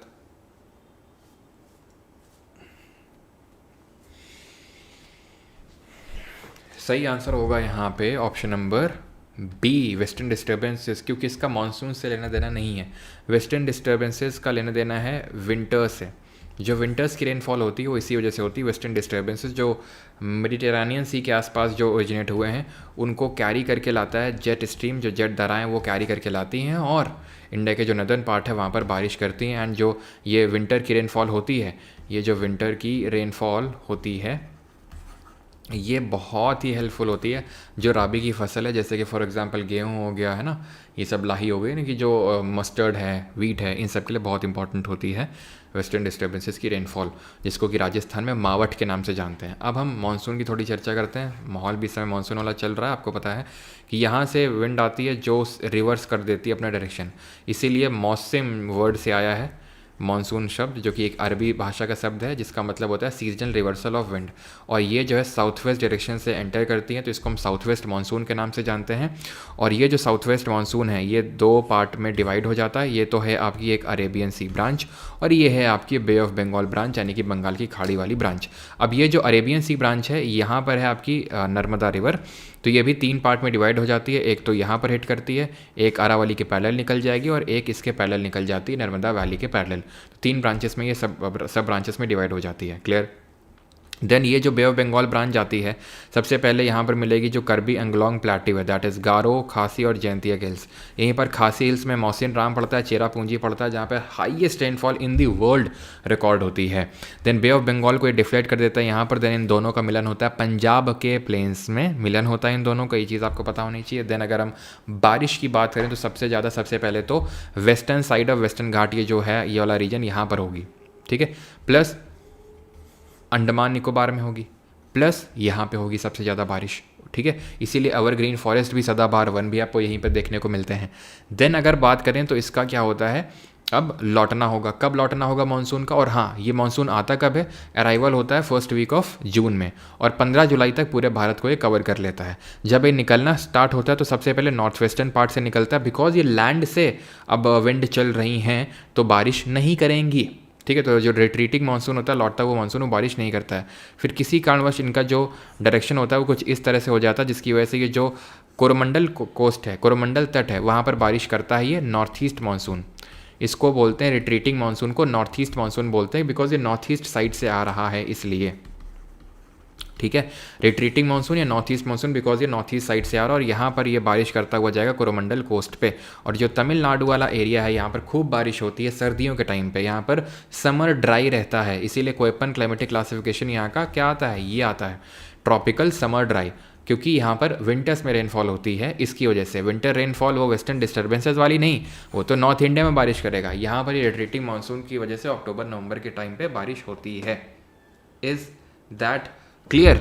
और यहाँ पर आप रिकॉल कर सकते हैं प्री मानसून शावर्स को। जो मानसून से पहले बारिश होती है उसको हम प्री मानसून शावर्स बोलते हैं। जैसे कि नॉर्थ ईस्ट में अगर हम बात करेंगे तो इनको नॉर्वेस्टर्स के नाम से जानते हैं, ठीक है। साउथ में अगर देखें तो ब्लॉसम शावर्स के नाम से जानते हैं और मैंगो शावर्स के नाम से जानते हैं। नॉर्थ वेस्टर्न नॉर्थ ईस्ट में जानते हैं, जहाँ पर इनको हम वेस्ट बंगाल वाले रीजन में इनको हम काल बैसाखी के नाम से जानते हैं, ठीक है। और बरदौई सिला या बरदौली चीरहा के नाम से जानते हैं, कहाँ पर? असम वाले क्षेत्र में।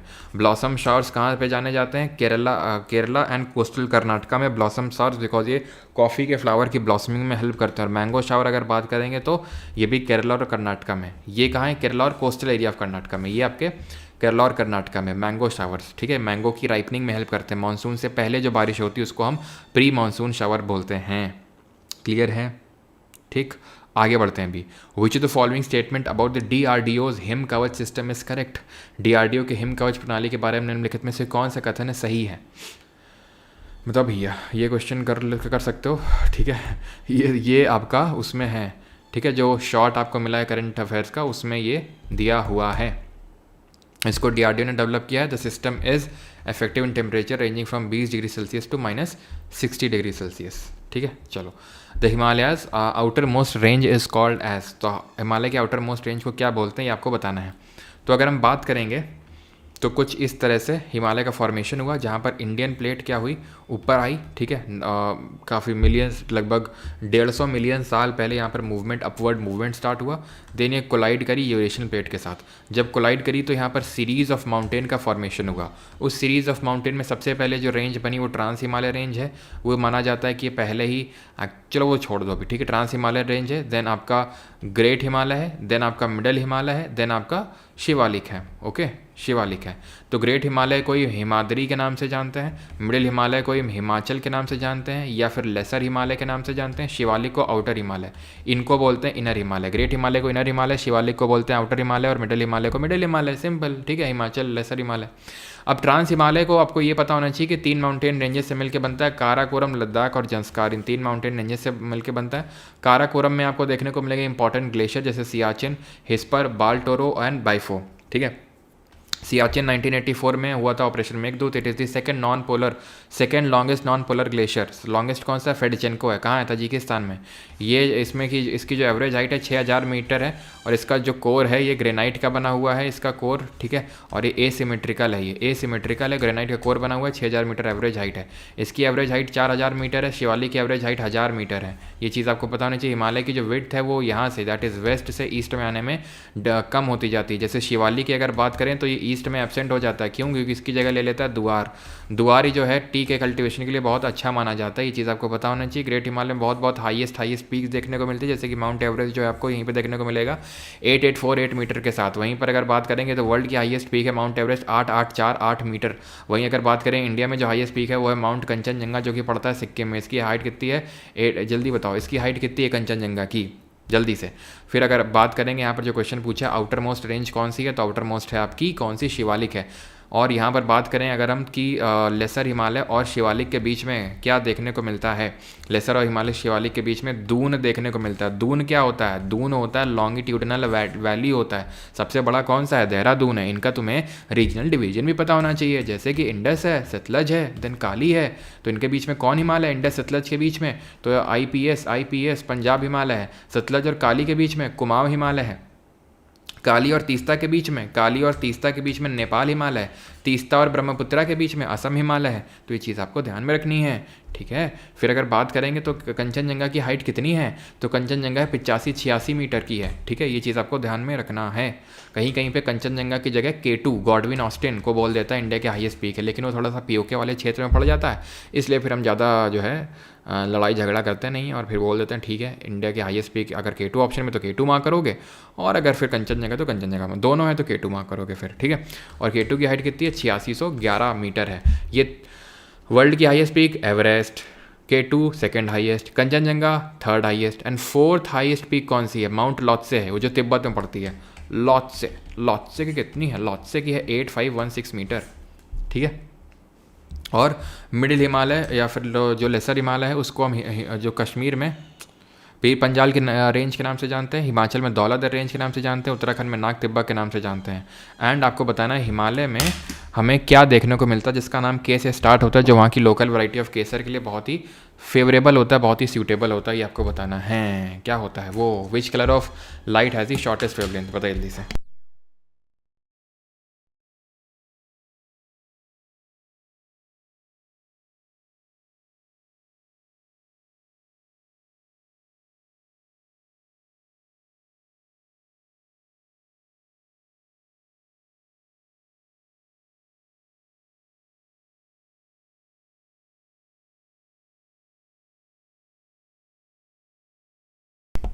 चलिए भाई, तो which colour of light has the shortest wavelength? Wallet, red, green या ब्लू? तो आंसर होगा विब ग्योर। आप कर लो, ठीक है। जैसे कि हमारी वाइट लाइट होती है 7 डिफरेंट रंगों से मिलकर बनी हुई होती है, लेकिन जो सातों रंग हैं उनका रिफ्रैक्टिव इंडेक्स अलग अलग होता है इस ग्लास के लिए। Now what is refractive index? Refractive index speed of light in that medium upon speed of light in vacuum या air. Speed of light vacuum में एयर में कितनी होती है? 3 × 10⁸ मीटर पर सेकंड होती है। यहाँ से हमें रिफ्रैक्टिव इंडेक्स पता चलता है। रिफ्रैक्टिव इंडेक्स अगर बात करूँ एयर का कितना होता है? 1 होता है, आइस का 1.31 होता है, वाटर का 1.33 होता है, ठीक है। और अगर वहीं मैं बात करूँ तुमसे, अगर मैं तुमसे पूछ ही लूँ, अगर नहीं पूछ ही लूँ, अगर मैं तुमसे डायमंड का कितना होता है बता दो जल्दी बताओ, डायमंड का कितना होता है? तो रेड की वेवलेंथ सबसे ज़्यादा होती है, वेवलेंथ हाईएस्ट होती है, इसकी वेवलेंथ सबसे कम होती है। हमेशा ध्यान रखना, वेवलेंथ ज़्यादा तो जो फ्रीक्वेंसी है जिसको न्यू से भी डिनोट करते हैं वो कम, एनर्जी कम, यानी कि वेवलेंथ एक साइड, फ्रीक्वेंसी एनर्जी एक साइड, दोनों की इन लोगों की आपस में बनती नहीं है। तो शॉर्टेस्ट वेवलेंथ किसकी हुई? वेब ग्योर, याद करो, वेब ग्योर, ठीक है कि नहीं? तो वॉलेट की वेवलेंथ सबसे कम, रेड की सबसे ज़्यादा, तो ऑप्शन नंबर फर्स्ट, ठीक है। एंड कुछ पूछा था आपसे मैंने, करेवा उसका आंसर होगा, ठीक है। करेवा देखने को मिलते हैं कश्मीर हिमालयस में, जो कि बहुत हेल्पफुल होते हैं। जो वहाँ की सैफरॉन ज़ैफ़रॉन जो लोकल वैरायटी ऑफ सैफरॉन है, केसर है, उसके लिए बहुत ही सूटेबल होती है। ओके, करेवा मिट्टी, यस। इलेक्ट्रोमैग्नेटिक स्पेक्ट्रम को तुम क्या रिकॉल कर सकते हो? नहीं, तुम कर सकते हो कि नहीं कर सकते हो? तो rich man in Victoria uses extra gold coins. Radio waves, microwaves, infrared waves, violet नहीं, विजिबल लाइट, विजिबल रेज, ठीक है। Ultraviolet, X rays, gamma rays, ये क्या है? डिक्रीजिंग वेवलेंथ, तो भैया इंक्रीजिंग फ्रीक्वेंसी, ठीक है, इंक्रीजिंग एनर्जी, ध्यान रखना है। Rich man in Victoria uses extra gold coins, radio, micro, infrared, visible, ultraviolet, X rays and gamma rays. Okay, match the following scientific instruments with their uses, तो आपको इनके uses के साथ मैच कर देना है आपने।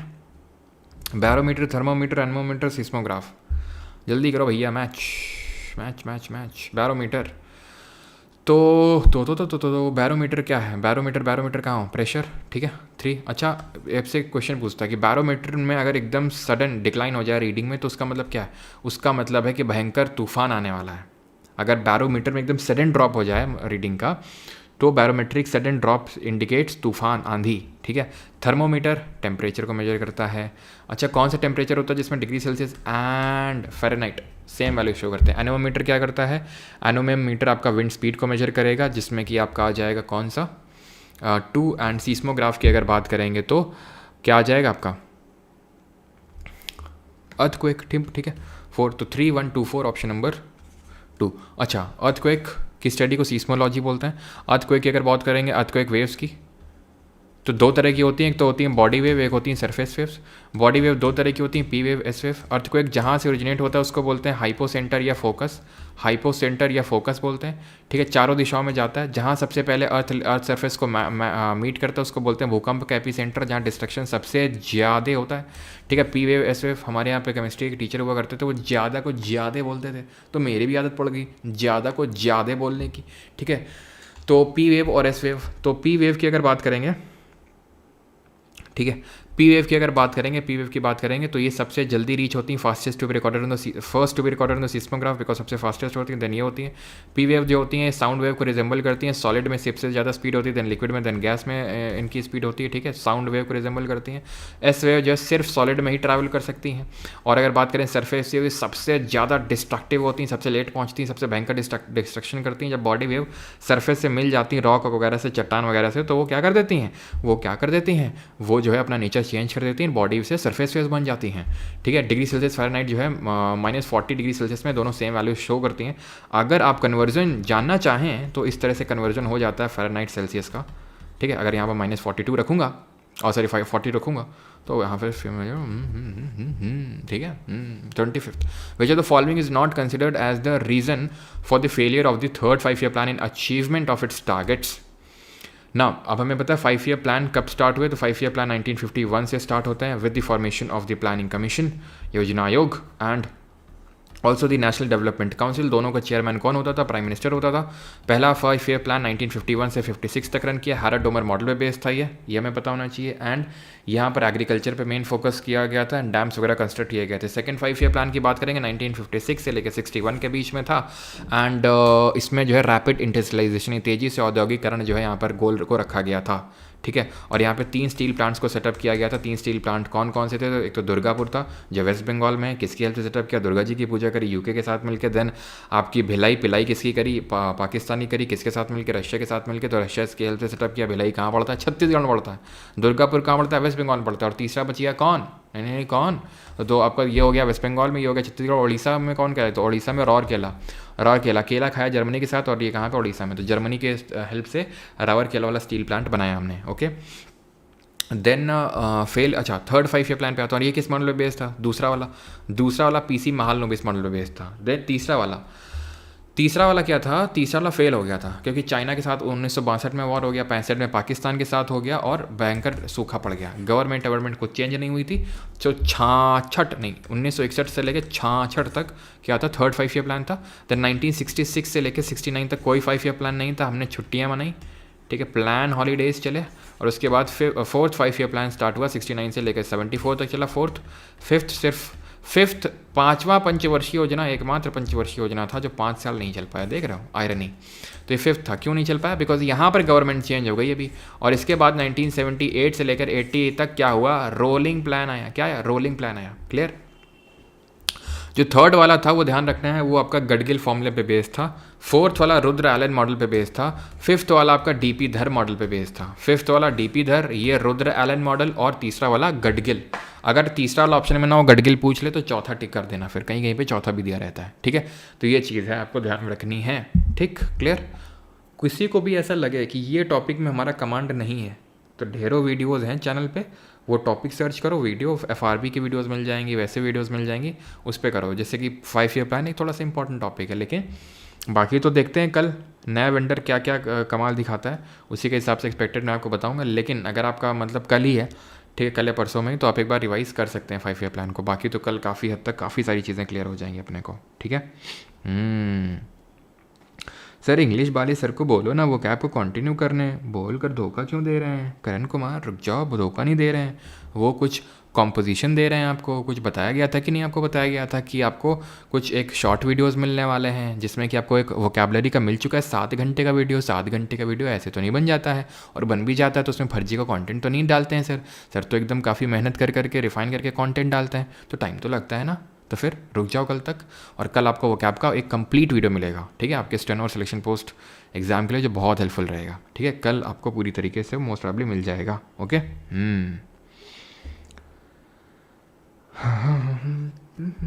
TCS ही अच्छा था, देखते हैं जो भी होता है।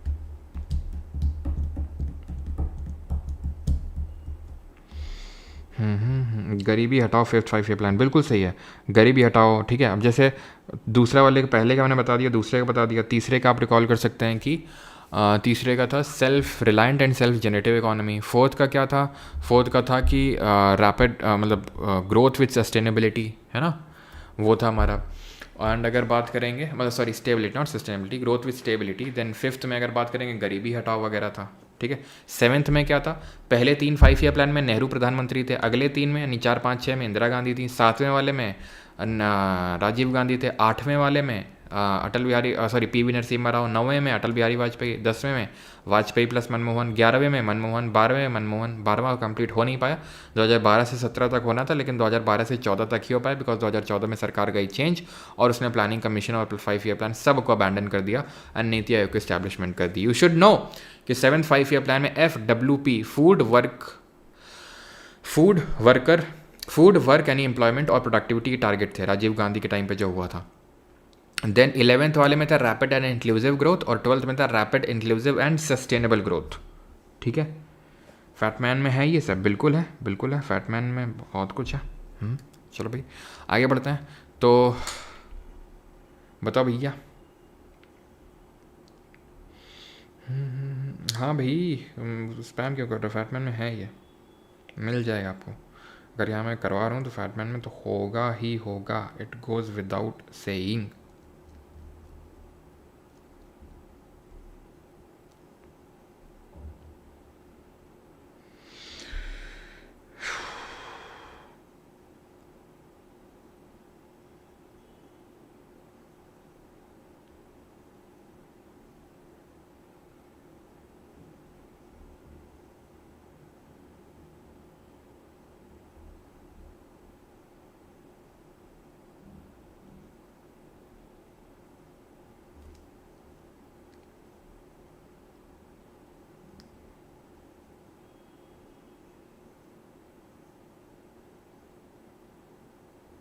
चलो तो why is the Parshuram Kund Mela held in Arunachal Pradesh often called as Kumbh of north east. उसको कुंभ ऑफ नॉर्थ ईस्ट क्यों बोलते हैं, ये क्योंकि बहुत सारे डिवोटीज आते हैं, ठीक है, डिप मारने अरुणाचल प्रदेश के। और कल ही मैं आपको करवाने वाला हूँ इम्पॉर्टेंट जो फेस्टिवल है FRB के तहत, कल सुबह इम्पॉर्टेंट फेस्टिवल की क्लास होगी, ठीक है।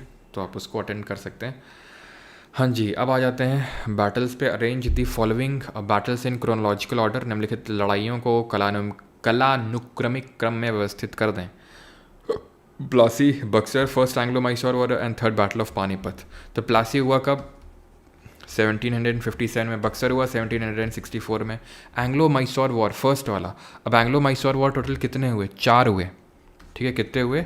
4 हुए। पहला, दूसरा, तीसरा एंड चौथा कब कब हुए वो देख लेते हैं अभी। तो पहला वाला ध्यान रखना है आपको, 1767 से लेकर 69 तक हुआ, TTF मद्रास से ख़त्म हुआ। दूसरा 1780 से लेकर 84 के बीच में हुआ। एंड पोर्तो नोवो का जो बैटल है पोर्तो नोवो का, वो भी इसी का ही पार्ट था, सेकेंड एंग्लो मैसूर वॉर का। एंड ये ट्रीटी ऑफ मैसूर और ये ट्रीटी ऑफ मद्रास से ख़त्म हुआ था, ठीक है। एंड थर्ड वाला अगर बात करेंगे 1790 से 92 के बीच में हुआ था, एंड ट्रीटी ऑफ सेरिंगपट्टम से ख़त्म हुआ था। एंड ये आपका 1798 से 99। ये कौनों ट्रीटी से नहीं ख़त्म हुआ था क्योंकि इसमें टीपू सुल्तान की मृत्यु हो गई थी, ठीक है। तो यहाँ पर सही आंसर क्या होगा? तो पहला वाला था, ये हो जाएगा आपका। थर्ड बैटल ऑफ पानीपत 1761 किसके बीच में हुआ था? मराठा फोर्सेस, सदाशिवराव भाऊ लीड कर रहे थे जिनको, और अफगानी फोर्सेस जिनको लीड कर रहा था अहमद शाह अब्दाली। अफगानियों की जीत होती है बट नॉट मतलब डिसाइसिव तो होती है, लेकिन दोनों ही खत्म हो जाते हैं। जैसे होता है ना, दोनों यहाँ से, जैसे नहीं वो रामायण में चलते थे, महाभारत में, यहाँ से चला, यहाँ से बाण चला, और यहाँ दोनों खत्म हो गए। तो वही था, ठीक है। दोनों पावर्स खत्म हो गए एकदम से, ठीक है। मतलब this battle is said to be that it was the battle which not decided that India would be ruled by Maratha or Afghan. It decided that who will not rule the India. ना तो मराठा ना तो अफगान, कौन rule किया? Britishers.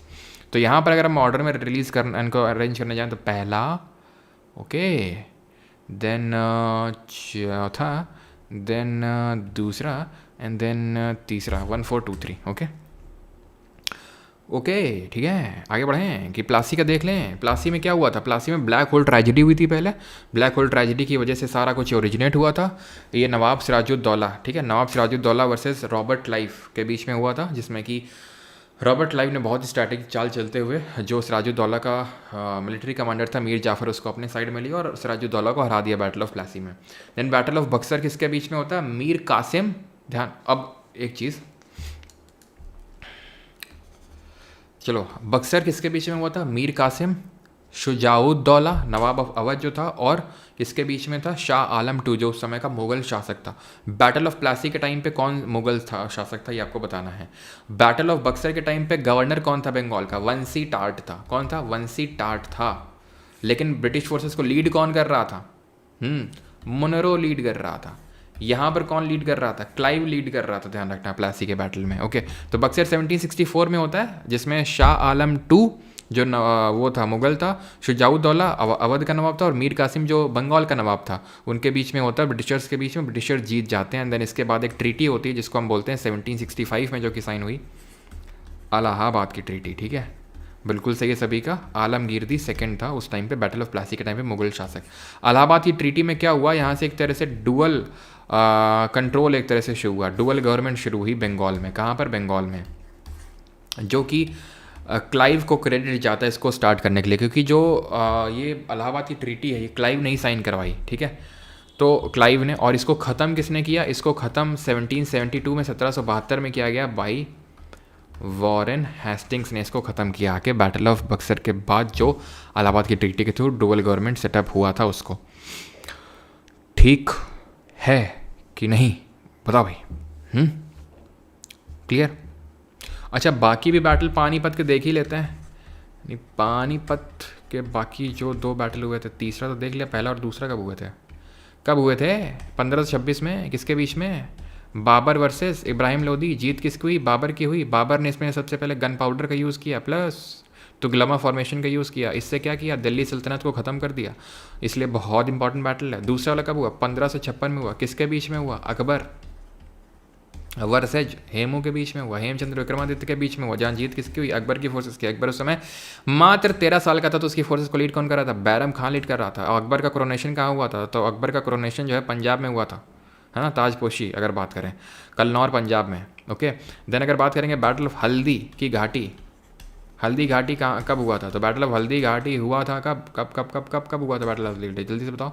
Battle of Haldi Ghati ये किसके बीच में हुआ था? तो हल्दी घाटी हुआ था महाराणा प्रताप, जो काफ़ी आजकल न्यूज़ में भी चल रहा है, ठीक है, कि महाराणा प्रताप के बीच में हुआ था एंड अकबर की फोर्सेस, जो कि लीड कौन कर रहा था? राजा मान सिंह लीड कर रहे थे, खुद से लीड नहीं कर रहे थे, और ये 1576 में हुआ था, ध्यान रखना, खुद से लीड नहीं कर रहे थे। मान सिंह वन जो अंबेर के राजा थे वो लीड कर रहे थे, ठीक। चलो, विच इंडियन सिटी, और मुझे मेरा ऐसा अनुमान है कि जो कल से आपका पेपर होने वाला है उसमें हिस्टोरिकल जो बैटल्स हैं उससे काफ़ी काफ़ी काफ़ी क्वेश्चंस बनेंगे, ठीक है।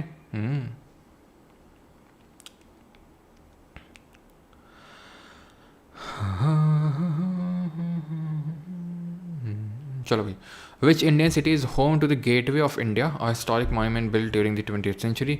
तो गेटवे ऑफ इंडिया कहाँ पर है ये आपको बताना है, प्लस आपको बताना है कि हैदराबाद की जो चार मीनार है वो भी कहाँ पर पड़ती है, हैदराबाद की चार मीनार। तो गेटवे तो कहाँ पर है? मुंबई में है, okay.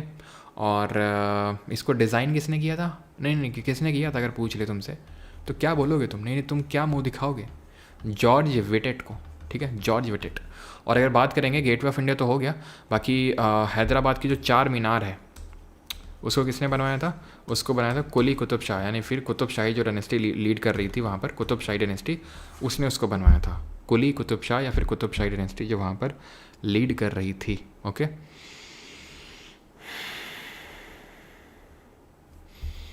Which type of mirror is used as a rear view mirror in vehicles? वाहनों में दर्पण के रूप में किस प्रकार के दर्पण का प्रयोग किया जाता है? Convex mirror, parabolic mirror, plane mirror या फिर concave mirror?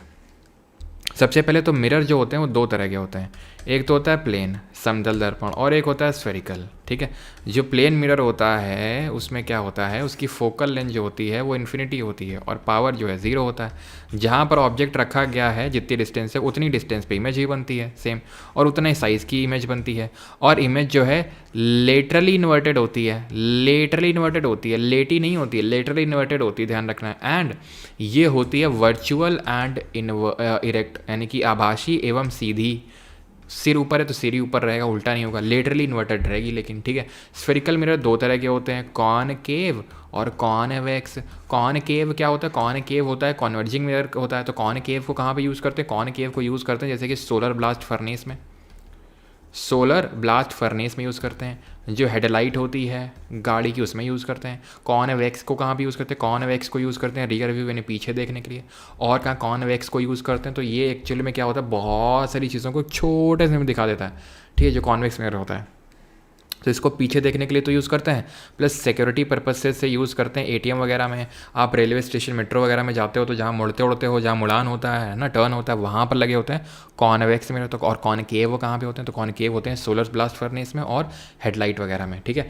And you should know that concave mirror is equal to convex lens, ठीक है, और convex mirror is equal to concave lens. मतलब ये है कि मतलब ये है यहाँ पे कि आपको इनका इमेज फॉर्मेशन याद होना चाहिए। और अगर आपको इसका इमेज फॉर्मेशन याद हो गया कॉनकेव का, तो कॉन्वेक्स लेंस का अपने आप याद हो गया। कॉन्वेक्स मिरर का याद हो गया, कॉनकेव लेंस का अपने आप याद हो गया। कॉन्वेक्स लेंस कैसा होता है? कॉन्वेक्स लेंस होता है कन्वर्जिंग नेचर का, वैसे ये भी कन्वर्जिंग नेचर का होता है। कॉनकेव लेंस ये होता है कॉनकेव लेंस जो डाइवर्जिंग नेचर का होता है, ऐसे ये भी होता है। कॉन्वेक्स क्या होता है? ये होता है बीच में मोटा, किनारा में पतला। Image formation due to concave mirror अगर हम देखें तो क्या होता है, अगर हम इन्फिनिटी पे ऑब्जेक्ट को रखें तो इमेज कहाँ बनती है? इमेज बनती है, अगर ऑब्जेक्ट रखें इन्फिनिटी पे तो इमेज बनती है फोकस पे। फिर अगर हम रखें बियॉन्ड सेंटर ऑफ कर्वेचर पे, बियॉन्ड सेंटर ऑफ कर्वेचर, तो इमेज कहाँ बनती है? इमेज बनती है फोकस और सेंटर ऑफ कर्वेचर के बीच है। सेंटर ऑफ कर्वेचर पे ऑब्जेक्ट को रख दें तो इमेज भी सेंटर ऑफ कर्वेचर पर बनती है। देन अगर बात करें सेंटर ऑफ कर्वेचर और फोकस के बीच में रख दें तो कहाँ पर बनती है? तो ये बनती है कहाँ पर? Beyond centre of curvature. और अगर हम फोकस पे रख दें तो कहाँ बनती है? इन्फिनिटी पे बनती है। और इन सारे केसेस में जो इमेज बनती है वो कैसी बनती है? रियल एंड इन्वर्टेड, सीधी और उल्टी बनती है। यहाँ पर हाईली डिमिनिश्ड, रुक जाओ, ठीक है, इतना। देन फिर अगर हम इसको फोकस से और आगे लेके जाएं, फोकस और पोल के बीच में, तो ये इमेज नहीं, ये इमेज कहाँ बनती है? ये इमेज आपकी मिरर के पहले बन जाती है, यानी कि ये बन जाएगी मिरर के पीछे बन जाती है। बाकी सारी मिरर के आगे बनी यहाँ पर, और ये मिरर के पीछे बन जाती है। कॉन्वेक्स है तो कॉन्वेक्स इस तरह का होता है, यानी कि इसका जो रिफ्लेक्टिंग साइड होता है, ये अंदर वाला रिफ्लेक्टिंग साइड है, दैट इज कर्व्ड इनवर्ड। ठीक है। और जो आपका कॉन्वेक्स होता है, रिफ्लेक्टिंग साइड कर्व्ड आउटवर्ड होती है, ये चीज़ पता होनी चाहिए। तो यहाँ पर वर्चुअल एंड इरेक्ट, यानी मात्र एक ही केस होता है कॉनकेव मिरर के केस में जहाँ पर वर्चुअल इरेक्ट बनती, बाकी हर केस में रियल इन्वर्टेड इमेज बनती है। यहाँ पर अगर हम देखें तो हाईली डिमिनिश्ड इमेज बनेगी, यहाँ डिमिनिश्ड बनेगी, यहाँ सेम साइज बनेगी, यहाँ एनलार्ज बनेगी, और यहाँ हाईली एनलार्ज बनेगी, और यहाँ पर भी एनलार्ज बनेगी। बहुत छोटी, छोटी, बराबर, बड़ी, बहुत बड़ी, बड़ी, ओए बड़ी, ठीक है। Option number first.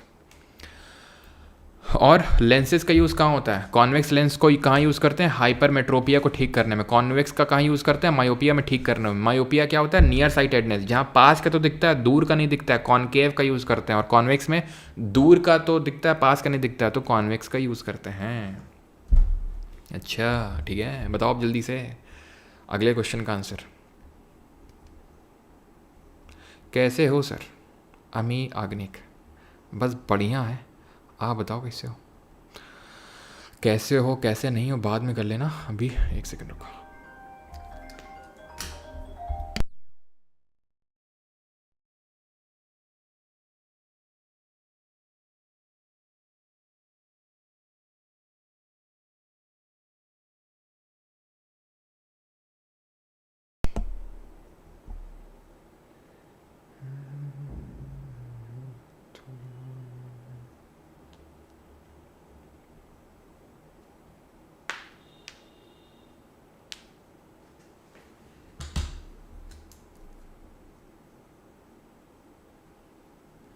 Sir concave mirror convex mirror हमने 10 क्लास में पढ़ा था। अच्छा तो फिर 10 क्लास में ही हमने भी पढ़ा था।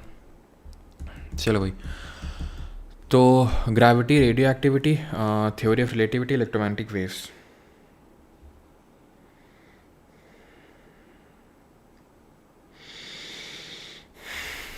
तो ग्रेविटी किसने डिस्कवर करी थी? तो आइजैक न्यूटन हो जाएंगे इसमें। रेडियो एक्टिविटी मैरी क्यूरी हो जाएंगे इसमें। Theory of relativity Albert Einstein ने दी थी। And electromagnetic waves James clerk Maxwell ने दी थी। ठीक है, तो 1 2 3 4 1 2 3 4 1 2 3 4। अब अगर मैं बात करूँ मैरी क्यूरी की, तो इनको she is the only female women till now, till date, to get the 2 Nobel prizes. एक तो 1903 में मिला था फिजिक्स के लिए, एंड देन 1911 में मिला केमिस्ट्री के लिए।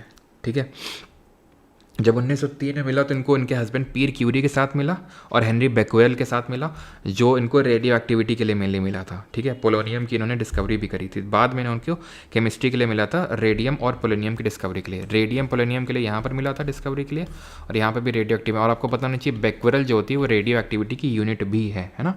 चलो आगे बढ़ा जाए कि ना बढ़ा जाए, बताओ। और कुछ इलेक्ट्रोमैग्नेटिक वेव्स आपको बता चुका हूँ। Rich man in Victoria uses extra gold coins, and theory of relativity तो आपको पता है is equal to MC²। But ये ध्यान रखना, आइंस्टाइन को नोबेल कब मिला था? 1921 में, लेकिन इनको थ्योरी ऑफ रिलेटिविटी के लिए नहीं मिला था। तो इनको किस लिए मिला था? Photo electric effect. हाँ जी, फोटो इलेक्ट्रिक इफेक्ट के लिए मिला था। अब अगर हम बात करें फोटो इलेक्ट्रिक इफेक्ट की डिस्कवरी किसने करी थी, तो हेनरिक हर्ट्ज ने करी थी। जी हाँ, ये वही है जिनके नाम पे फ्रीक्वेंसी की SI यूनिट है। लेकिन अल्बर्ट आइंस्टाइन ने इसमें मेन काम किया था। फोटो इलेक्ट्रिक इफेक्ट क्या होता है, और साथ ही साथ आइंस्टाइन ने क्या दिया था? आइंस्टाइन ने डुअल नेचर ऑफ लाइट के बारे में बताया था। लाइट का डुअल नेचर, यानी कि ये पार्टिकल की तरह और वेव की तरह, दोनों की तरह बिहेव करती है। ठीक है, और यहाँ पर क्या होता है, फोटो इलेक्ट्रिक इफेक्ट ये बोलता है कि जो इंसिडेंट लाइट आप किसी सरफेस में, मेटल सरफेस में डाल रहे हो, तो उससे इलेक्ट्रॉन निकलेगा नहीं निकलेगा, वो डिपेंड करता है कि उसकी थ्रेशोल्ड फ्रीक्वेंसी कितनी है। अगर फ्रीक्वेंसी ज़्यादा है तो निकलेगा, नहीं है तो नहीं निकलेगा। सिंपल सी बात है। ठीक है, option number first. 31, which movement did Gandhi initiate in response to Jallianwala Bagh massacre? तो कौन सा किया था? अभी हमने देखा था जलियांवाला बाग मैसेकर के वजह से नॉन कोऑपरेशन मूवमेंट। बाकी भी हम सब डिस्कस कर ही चुके हैं, है ना। अच्छा, CDM के टाइम पे RTC हुई थी, राउंड टेबल कॉन्फ्रेंस। कितनी हुई थी? 3 हुई थी। कहाँ हुई थी? लंदन में हुई थी। रिकॉल करो, 1930 के एंड में, सर्दियों में होती थी, 1931 में और 1932 में। ये एकमात्र थी 31 वाली जिसमें कि कांग्रेस ने पार्टिसिपेट किया था, और इसमें लीड किसने किया था कांग्रेस को? गांधी जी ने। तो Gandhi ji was leading the Congress from the front, और उन्होंने सेकंड राउंड टेबल कॉन्फ्रेंस में पार्टिसिपेट किया था। गांधी जी ने एकमात्र कांग्रेस के सेशन को प्रिसाइड किया था। उस सेशन का नाम आपको बताना है, कौन से सेशन को प्रिसाइड किया था गांधी जी ने। हु स्टैब्लिश्ड द INC इन 1885, यानी कि 1885 में भारतीय राष्ट्रीय कांग्रेस की स्थापना किसने करी, ये आपको बताना है। तो एलन ऑक्टेवियन ह्यूम ने करी। पहला पानी की ज़रूरत है भाई, गला सूख रहा है मेरा।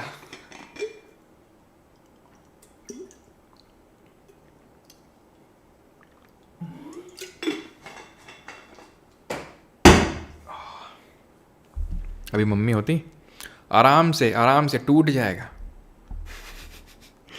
तुरंत बोलती हैं मम्मी आराम से टूट जाएगा। और फिर मैं जब मम्मी होती है ना तो जानबूझ के पटक के रखता हूँ किसी चीज़ को। फिर तो यहाँ पर अगर बात करेंगे तो वोमेश चंद्र बनर्जी, इन्होंने पहला सेशन को प्रिसाइड किया था आईएनसी का जो हुआ था। एंड पहली फीमेल कौन थी? एनी बेसन थी, जिन्होंने प्रिसाइड किया था 1917 में कांग्रेस का सेशन हुआ था जिसको प्रिसाइड किया था। 1916 वाला सेशन क्यों इंपॉर्टेंट है? ये लखनऊ का सेशन है जहाँ पर मॉडरेट और एक्सट्रीमिस्ट एक साथ आ गए थे। अलग कब हुए थे? 1907 में सूरत में हुए थे, जिसको सूरत स्प्लिट के नाम से जानते हैं। फिर 19 जिसको प्रिसाइड किसने किया था? रास बिहारी घोष ने प्रिसाइड किया था 1907 वाले सूरत स्प्लिट को। 1916 वाले को अंबिका चरण मजूमदार ने प्रिसाइड किया था, जहाँ पर मॉडरेट और एक्सट्रीमिस्ट एक साथ आ गए थे। और यहीं पर जो है कांग्रेस और मुस्लिम लीग के बीच में जॉइंट पैक्ट भी साइन हुआ था। देन 1924 में जो बेलगांव का सेशन हुआ था, it was the only session. 1924 का Belgaum session was the only session जिसको गांधी जी ने प्रिसाइड किया था। देन पहली वुमेन थी जिन्होंने प्रिसाइड किया, एनी बेसन ने 1917 का कैलकाटा का सेशन। देन 1925 में जो कानपुर में हुआ था सेशन, उसको सरोजिनी नायडू ने प्रिसाइड किया था। And she became the first Indian women to preside the session of Congress. First women Annie Besant 1917 Calcutta, first Indian women Sarojini Naidu 1925 Kanpur. पहला जो सेशन हुआ था वो कहाँ हुआ था? वो हुआ था कहाँ पर? गोकुल दास तेजपाल संस्कृत कॉलेज में, जो कि बॉम्बे में पड़ता है। और इसमें टोटल 72 डेलीगेट्स थे। जो दूसरा वाला सेशन हुआ था उसमें टोटल 434 डेलीगेट थे। दादा भाई नौरोजी ने कौन सी किताब लिखी थी? Poverty and British rule in India किताब लिखी थी, जिसमें उन्होंने ड्रेन थ्योरी की बात की थी, किस तरह से अंग्रेज ये लूट रहे हैं यहाँ से, ठीक है, चीज़ों को। और दादा भाई नौरोजी को grand old man of India के नाम से जानते हैं। इन्होंने नौरोजी फुरदौन जी और एस बंगाली के साथ मिल के रहनुमाई मजदान सभा का गठन किया था। रस्त गुफ्तार इन्होंने न्यूज़पेपर निकाला था। साथ he was the first Indian British member of parliament. And साथ ही साथ आपको ये भी पता होना चाहिए कि इन्होंने सबसे पहले अनऑफिशियल एक पॉवर्टी लाइन को भी प्रेडिक्ट किया था। किसने? दादा भाई नौरोजी ने। इन्होंने कांग्रेस के 3 सेशन को प्रिसाइड किया था। मोस्ट इंपॉर्टेंट वन बीइंग 1906 का जो कलकत्ता सेशन हुआ था, जहाँ पर स्वदेशी बायकॉट और नेशनल एजुकेशन को लेकर रेजोल्यूशन अडॉप्ट किए गए थे। सुरेंद्र नाथ बनर्जी और आनंद मोहन बोस ने, इन्होंने मिल के जो है कांग्रेस से पहले एक ऑर्गेनाइजेशन बनाई थी। क्या आप उसका नाम बता सकते हैं? बहुत इंपॉर्टेंट ऑर्गेनाइजेशन वो भी थी। सुरेंद्र नाथ बनर्जी और आनंद मोहन बोस दोनों लोगों ने मिल के बनाई थी। मॉडरेट कौन थे? जैसे सुरेंद्र नाथ बनर्जी, आनंद मोहन बोस, जो थोड़े से दादा भाई नौरोजी रिस्पेक्टेड एंड थोड़े से बूढ़े लोग थे, जो PPP पे बिलीव करते थे, petition, prayer and then protest पे। लेकिन एक्सट्रीमिस्ट क्या थे? सीधा अटैक करो, सीधा क्या करो, प्रोटेस्ट पे जाओ।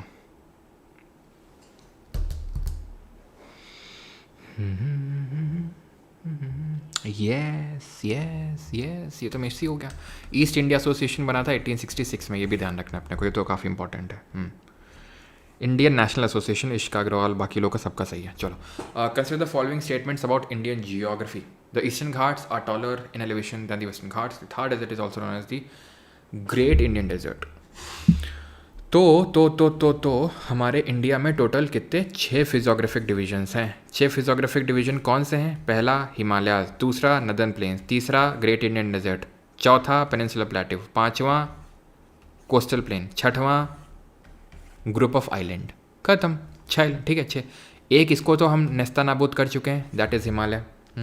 नदर्न प्लेन में कुछ नहीं है, ठीक है, भाबर है, तराई है, एलुवियल फ्लड प्लेन है। भाबर क्या है? एक नैरो बेल्ट है, ठीक है, 8 से 16 किलोमीटर का एक नैरो बेल्ट है, जहाँ पर स्ट्रीम ऑफ रिवर डिसअपियर हो जाती है क्योंकि बड़े बड़े पत्थर डिपॉजिट हो जाते हैं। देन ये एक वाइड बेल्ट है 15 से 30 किलोमीटर की, ठीक है, जहाँ पे स्ट्रीम्स ऑफ रिवर रीअपियर हो जाते हैं। And it is a marshy and swampy area, तराई।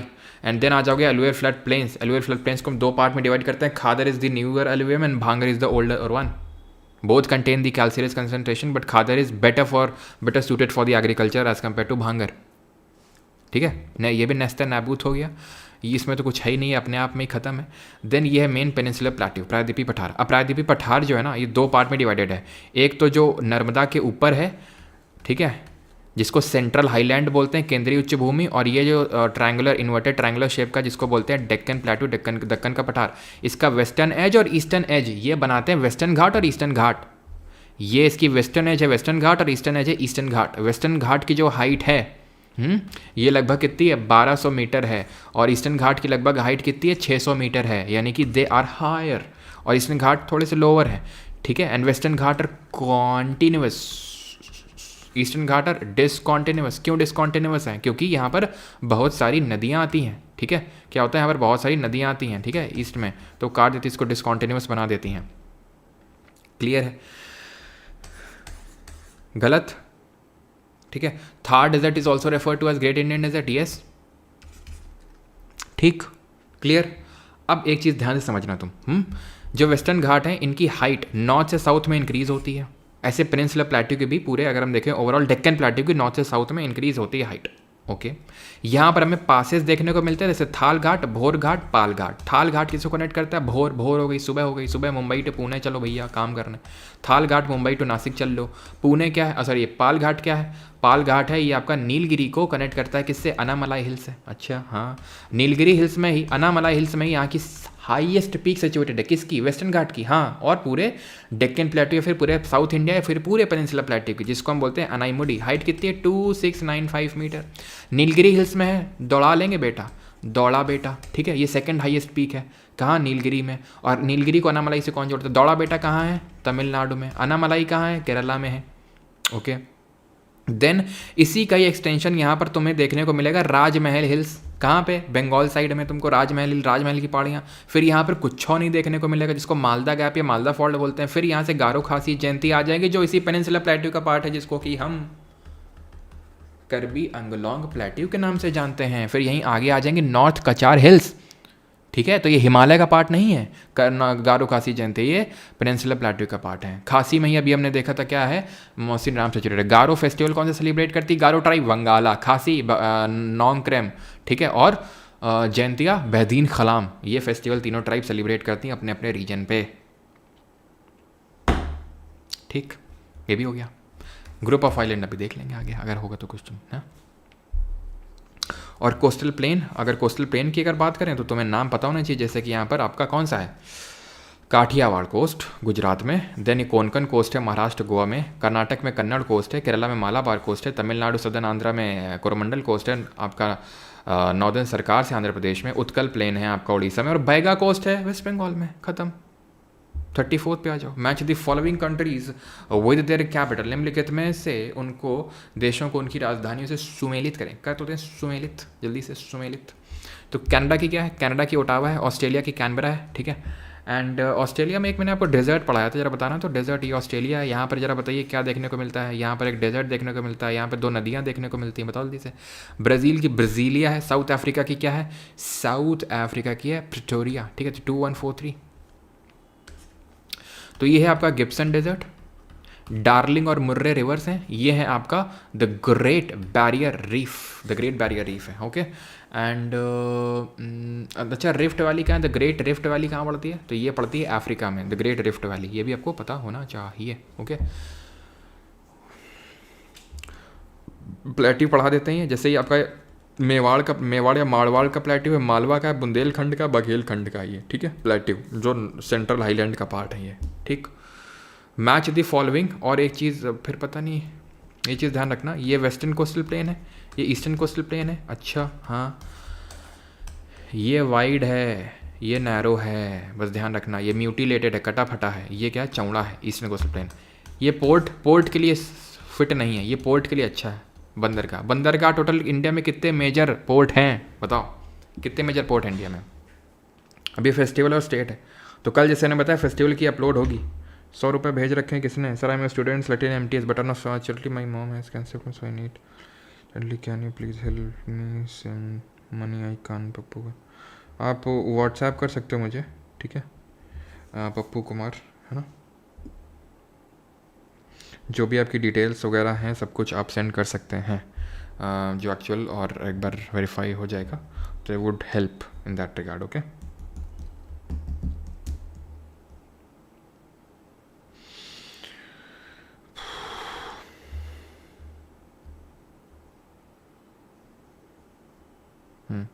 आप मुझे व्हाट्सएप एक बार कर देना, ओके।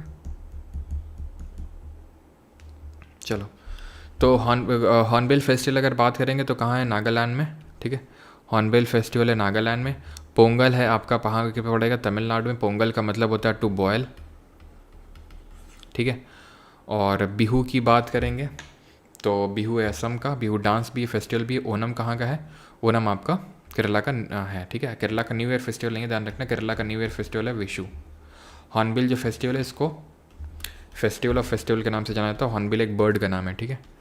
फेस्टिवल ऑफ फेस्टिवल्स के नाम से इसको जाना जाता है। बिहू की अगर बात करेंगे 3 फॉर्म का होता है, एक होता है बोहाग बिहू, ठीक है, बोहाग बिहू होता है, एक आपका होता है काटी बिहू। अच्छा ये जो बिहू होता है, अच्छा ये तो मैंने बता दिया, ये एक डांस भी होता है एंड फेस्टिवल भी होता है।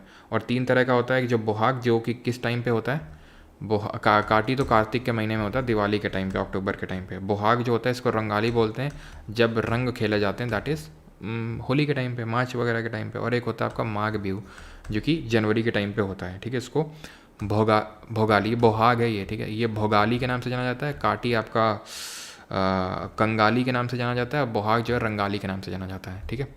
तो ये हो जाएगा 2143 ऑप्शन नंबर 4th। ओके चलो 36 है यहाँ पर हमारा क्रोनोलॉजिकल ऑर्डर में अरेंज करना है जो वॉर हैं बैटल्स हैं इनको।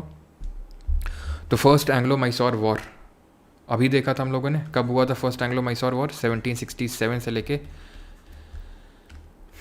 69 के बीच में हुआ था, ठीक है। 1767 से 69 के बीच में ऑन ट्रीटी ऑफ मद्रास से ख़त्म हुआ था।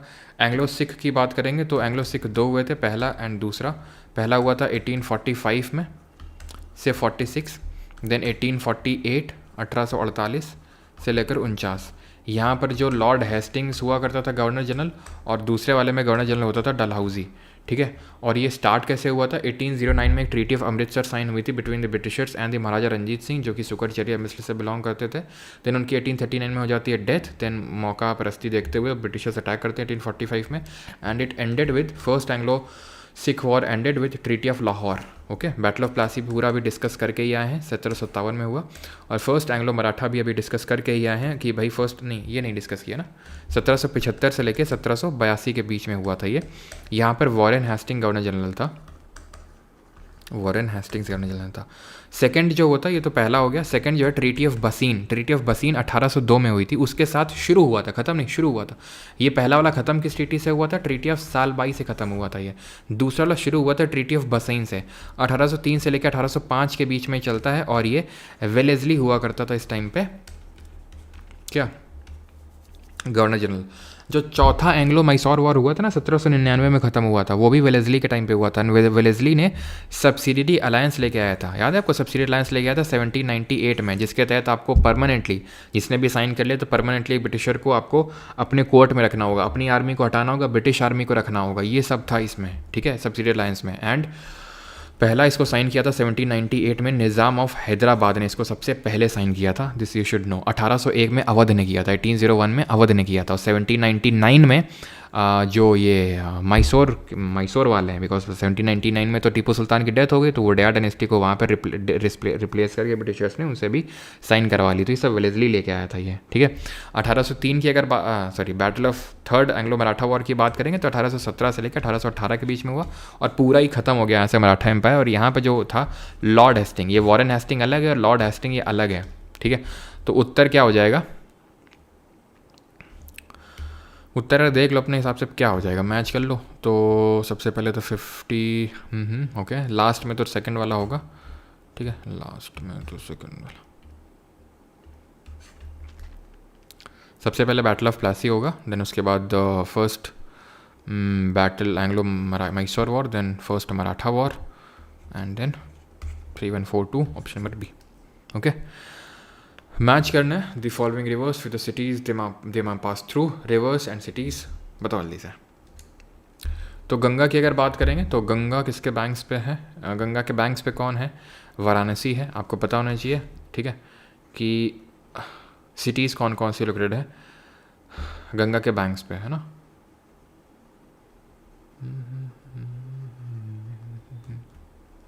तो कानपुर, इलाहाबाद, ठीक है, वाराणसी, पटना, ये सिटीज़ लोकेटेड है गंगा के बैंक्स पे। कानपुर ही सबसे बड़ी सिटी उसमें से।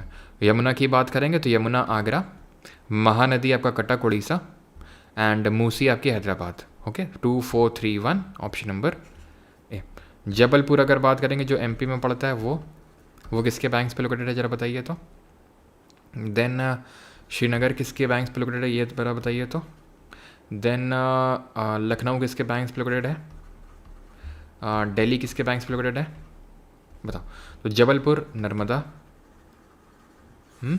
श्रीनगर आपका झेलम, ठीक है, लखनऊ गोमती, दिल्ली आपका यमुना, है ना। तो ये चीज़ है कि किसके बैंक्स पे लोकेटेड है, आपको ये पता होना चाहिए। देन मूसी किसकी ट्रिब्यूटरी है, कृष्णा रिवर की ट्रिब्यूटरी है। महानदी तो अपने आप में इंडिपेंडेंट रिवर है, जो कि कहाँ से निकलती है महानदी, हाँ, सिहावा जो पहाड़ियाँ हैं, सिहावा हिल्स जो छत्तीसगढ़ में, वहाँ से निकलती है।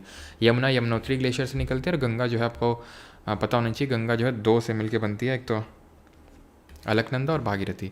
अलकनंदा है ये सातोपंथ ग्लेशियर से निकलती है, सातोपंथ। और जो भागीरथी है ये कहाँ से निकलती है, ये गोमुख ग्लेशियर से निकलती है। और दोनों का मिलन कहाँ होता है, दोनों का मिलन होता है देवप्रयाग में, ठीक है। देवप्रयाग में भागीरथी और अलकनंदा का मिलन होता है। आपको पता होना चाहिए अलकनंदा का मिलन जहाँ भागीरथी से होता है, जहाँ पिंडर रिवर से होता है, जहाँ पर मंदाकिनी से होता है, जहाँ पर आपका धौली गंगा से होता है, ठीक है। अलकनंदा जहाँ से से भागीरथी से मिलती है उसको देवप्रयाग बोलते हैं, जहाँ पिंडर से मिलती है कर्णप्रयाग बोलते हैं, मंदाकिनी से मिलती है उसको रुद्रप्रयाग बोलते हैं, और धौली गंगा से जहाँ मिलती है उसको विष्णुप्रयाग बोलते हैं। तो बीड़ी, पीके, एमआर, डीवी, बस प्रयाग याद हो गया आपको, ठीक है। तुमको अगर समझ नहीं आया तो फिर वो आएगा भी नहीं, ठीक है। Was the first Indian wrestler to win 2 Olympic medals. 2 Olympic medal जीतने वाला पहला पहलवान कौन था, जो कि अभी जेल में है, कौन है, सुशील कुमार, ठीक है। सुशील कुमार ने 2 ओलंपिक मेडल जीते हैं। एक तो 2008 में जीता था ब्रॉन्ज मेडल, जो कि हुआ था ये बीजिंग में, जहाँ पर आपको पता होना चाहिए कि जो हमारे अभिनव बिंद्रा हैं, इन्होंने शूटिंग में गोल्ड मेडल जीता था, और ये पहले इंडियन इंडिविजुअल बन गए थे। हेलो,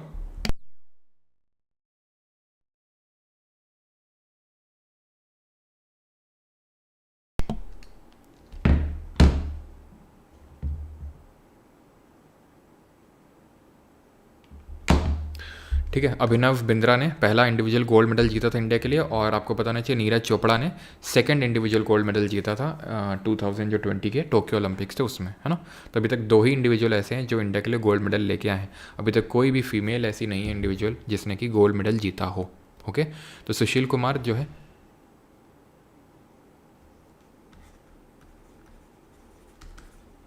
रेसलिंग से संबंधित है, 2008 में और 2012 में इन्होंने जीता था सिल्वर मेडल, जो लंदन में ओलंपिक्स हुए थे उसमें, ठीक है। सिल्वर मेडल जीता था 2012 के लंदन ओलंपिक्स में। Which of the following pairs of the Indian reverse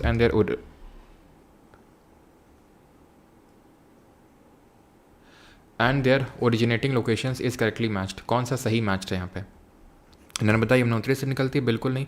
आपको पता होना चाहिए नर्मदा कहाँ से निकलती है। नर्मदा निकलती है जो अमरकंटक का प्लाटिव है, दैट इज़ जो अमरकंटक का पठार है, वहाँ से निकलती है। कृष्णा रिवर निकलती है आपकी महाबलेश्वर से, ठीक है। गोदावरी हम बोल सकते हैं कि हाँ ये ब्रह्मगिरी हिल से निकलती है, ठीक है। त्र्यंबकेश्वर की पहाड़ियाँ हैं, ठीक है। ब्रह्मगिरी नहीं होगा तो देन त्र्यंबकेश्वर ऑप्शन में होगा, ठीक है, त्र्यंबकेश्वर। तो सबसे सबसे सही तो यहाँ पर यही है। ये वेस्टर्न घाट का मतलब गोदावरी यहाँ से निकलती है और कृष्णा भी यहीं से निकलती है, दोनों ही वेस्टर्न घाट से निकलती हैं, पश्चिमी घाट से। यमुना रिवर गंगोत्री से नहीं निकलती, यमुनोत्री से निकलती, वहाँ पर बंदरपुंछ रेंज पड़ती है, वहाँ से निकलती है। देन तापी कहाँ से निकलती है ज़रा ये बता दीजिए। एंड देन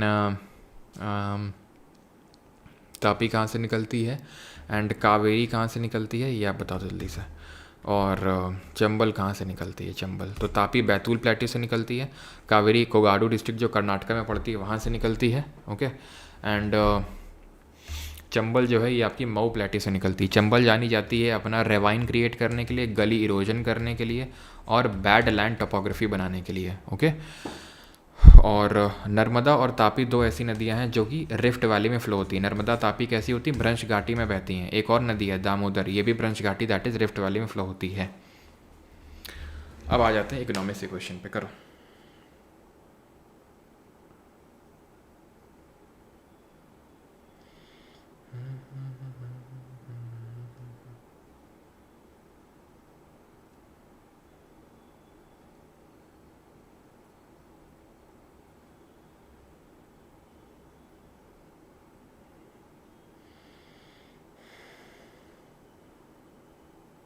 चलो, तो inflation refers to a general decrease in the price of goods and service, बिल्कुल गलत बात है। Inflation refers to general increase in the prices of goods and services.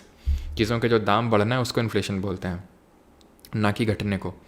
RBI controls inflation through monetary policy. जो RBI है वो inflation control करती है monetary policy से। बिल्कुल बात सही। कैसे कंट्रोल करती है अभी देखते हैं। ठीक है, तो इसके लिए आरबीआई क्या करती है, कुछ रेट्स होते हैं जैसे CRR, cash reserve ratio, statutory liquid ratio, ठीक है, then repo rate, then reverse repo rate, then marginal standing facility. इन सब रेट को आरबीआई क्या करती है, इंक्रीज़ करती है, जिसको मॉनेटरी पॉलिसी बोलते हैं, अगर उसको इन्फ्लेशन को कंट्रोल में लाना है तो। ठीक है, इसको हम बोलते हैं क्या, डियर मॉनेटरी पॉलिसी या टाइट मॉनेटरी पॉलिसी या हॉकिश मॉनेटरी पॉलिसी। और अगर इनको वो डिक्रीज़ करता है तो इसको हम क्या बोलते हैं, डॉविश मॉनेटरी पॉलिसी। ठीक है, डॉविश मॉनेटरी पॉलिसी बोलते हैं इसको। इसको हम बोलते हैं कॉन्ट्रैक्शनरी मॉनेटरी पॉलिसी। इसको हम बोलते हैं कॉन्ट्रैक्शन, इसको हम बोलते हैं एक्सपेंशनरी मॉनेटरी पॉलिसी। ये कब करते हैं, बढ़ाते कब है रेट, जब इन्फ्लेशन बहुत ज़्यादा हो रखा होता है।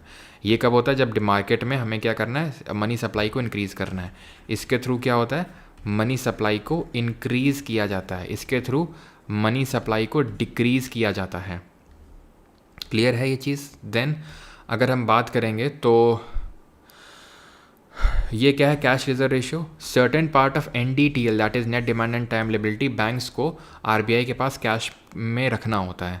SLR क्या, स्टैट्यूटरी लिक्विड रेशियो, वो यानी कि अदर जो हमारे फाइनेंशियल इंस्ट्रूमेंट्स होते हैं जैसे गवर्नमेंट सिक्योरिटी, गोल्ड, इसके फॉर्म में उनको मेंटेन करना होता है। ये रेपो रेट, बैंक रेट भी ऐड करो यहाँ पे। बैंक रेट क्या होता है, जिस पे लोन लेती हैं बैंक्स आरबीआई से। रेपो रेट जिस सेम बैंक लोन लेती हैं आरबीआई से, लेकिन ये होता है लॉन्ग टर्म के लिए, ये होता है शॉर्ट टर्म के लिए। इसमें कोई कोलेट्रल नहीं होता है, इसमें कोलेट्रल गिरवी रखना पड़ता है। ये जहाँ पर बैंक अपनी एक्स्ट्रा मनी को रखते हैं किसके पास, आरबीआई के पास। और एमएसएफ ये ओवरनाइट लेंडिंग बोलते हैं, जब बहुत ही शॉर्ट टर्म लेंडिंग चाहिए होती है तो एमएसएफ का रूट लेती हैं बैंक्स। ओके, अब ज़्यादा डेप्थ में तो नहीं पढ़ा सकता बिकॉज रिवीजन कर रहे हैं फास्ट ट्रैक, तो आपको ये चीज़ पता होनी चाहिए। तो आंसर ऑप्शन नंबर ए होगा, इसी को हम मॉनेटरी पॉलिसी बोलते हैं। अच्छा, ओपन मार्केट ऑपरेशन क्या होता है, ओपन मार्केट ऑपरेशन को ही हम स्टेरिलाइजेशन बोलते हैं। स्टेरिलाइजेशन में क्या होता है, जहाँ पर गवर्नमेंट सिक्योरिटी की सेलिंग या बाइंग होती है। सेलिंग तब करनी होती है गवर्नमेंट सिक्योरिटी की जब इन्फ्लेशन है। इन्फ्लेशन में क्या करना होता है, मनी सप्लाई को कम करना होता है, तो गवर्नमेंट सिक्योरिटी की सेलिंग होगी। और डिफ्लेशन, मनी सप्लाई को बढ़ाना है तो गवर्नमेंट सिक्योरिटी को बाई करेगी आरबीआई। ओके, अगला क्वेश्चन करिए जल्दी से, 40 नंबर, बस 10 क्वेश्चन और बाकी है।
हबीबी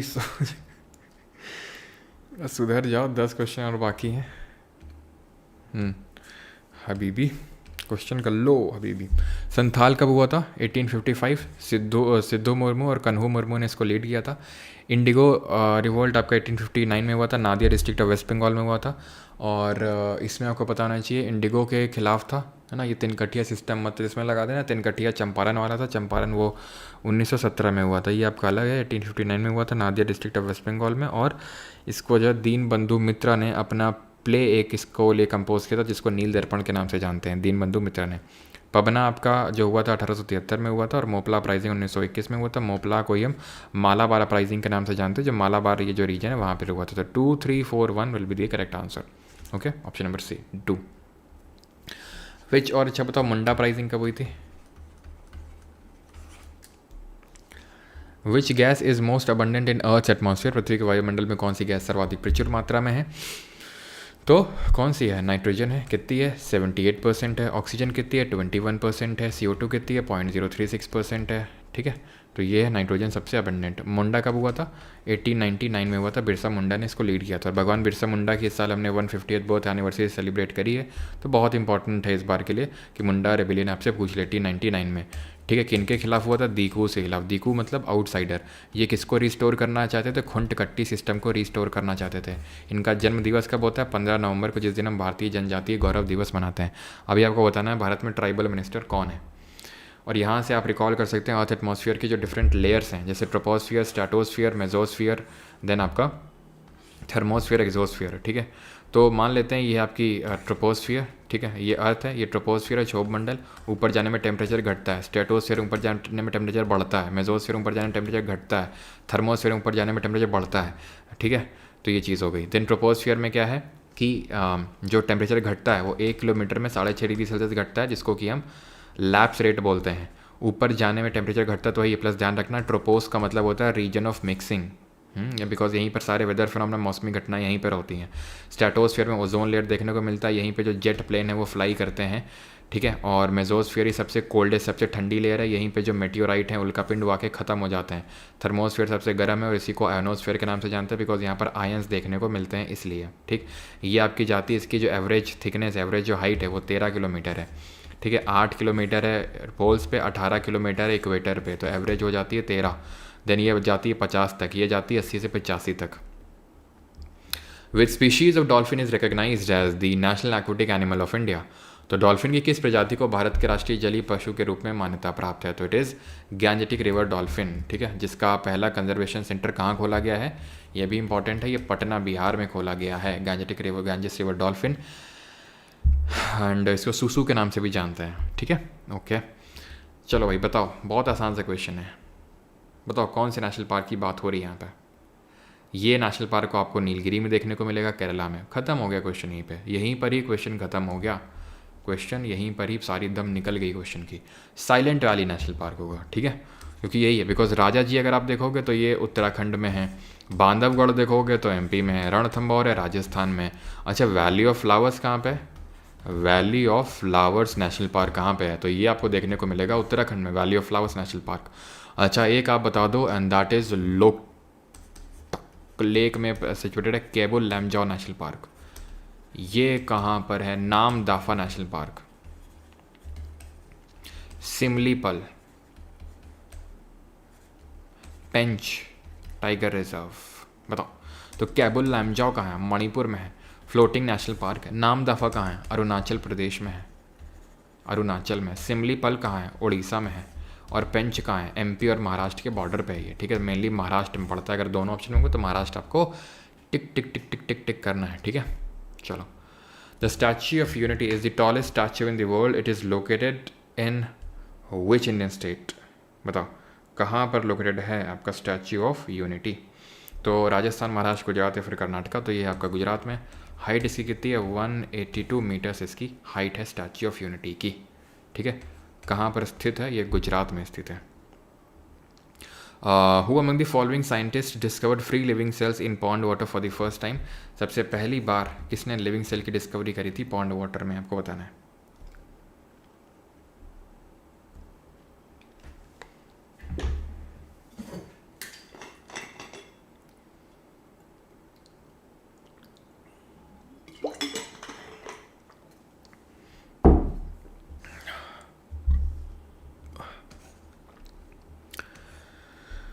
रॉबर्ट हुक ने डेड सेल की डिस्कवरी करी थी, किसमें? कॉर्क में। रॉबर्ट ब्राउन ने किसकी डिस्कवरी करी थी? न्यूक्लियस की डिस्कवरी करी थी। एंटनी वॉन लीवेनहॉक ने लिविंग सेल की डिस्कवरी करी थी पॉन्ड वाटर में।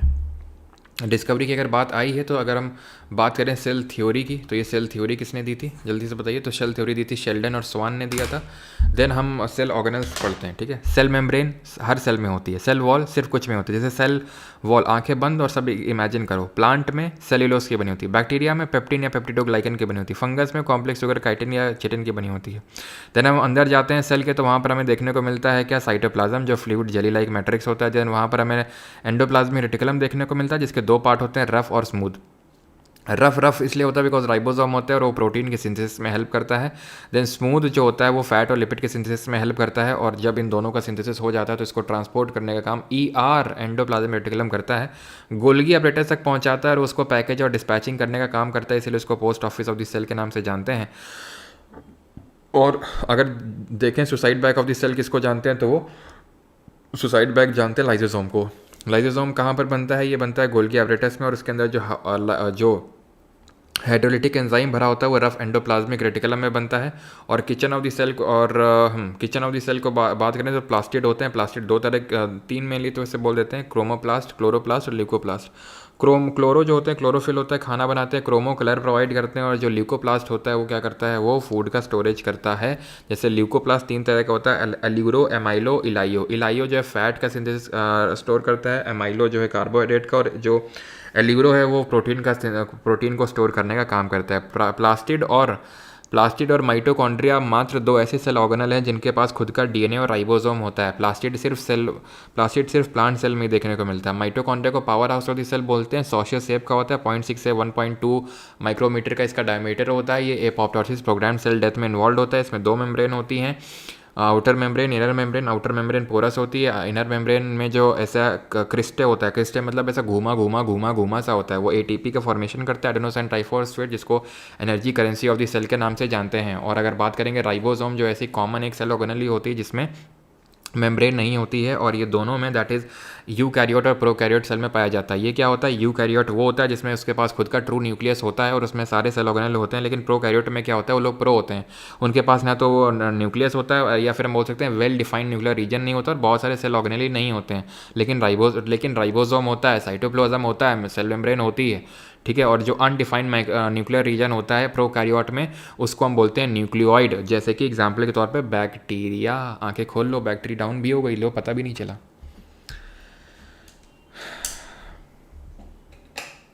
अगला करो, which set of diseases are caused by bacteria, 46th।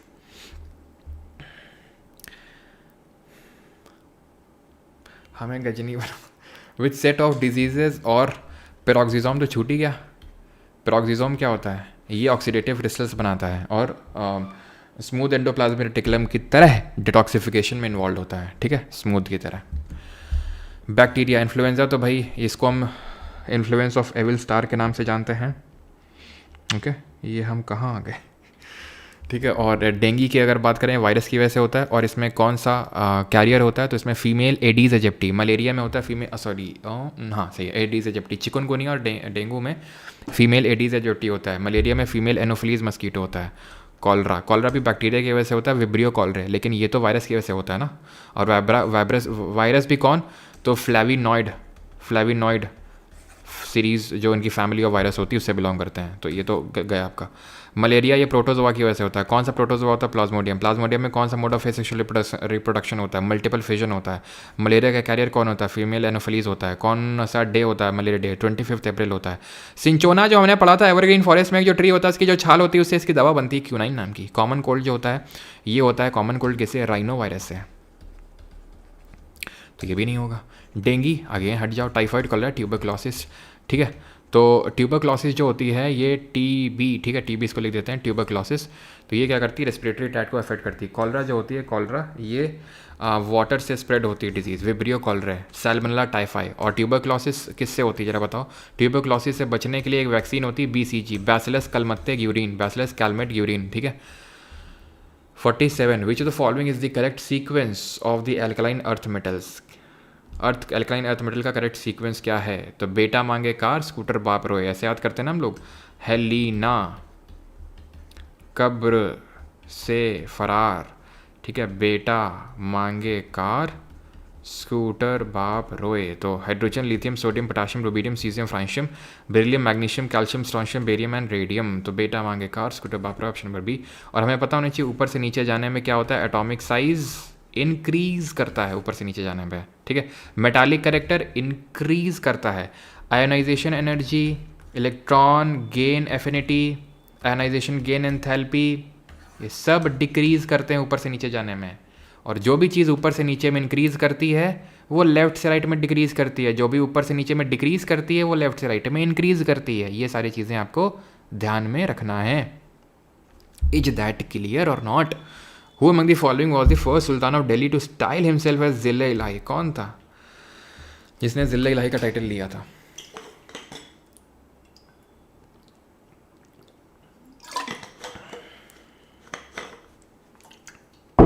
करो आंखें बंद, गहरी सांस भरो। 1206 नहीं और पीछे 1191 first battle of Tarain, Muhammad Ghori versus Prithviraj Chauhan, जिनको पृथ्वीराज थर्ड के नाम से जानते हैं। जीत किसकी? मोहम्मद गौरी की नहीं हुई, पृथ्वीराज चौहान की हुई। 1192 सेकंड बैटल ऑफ तराइन, जीत किसकी हुई?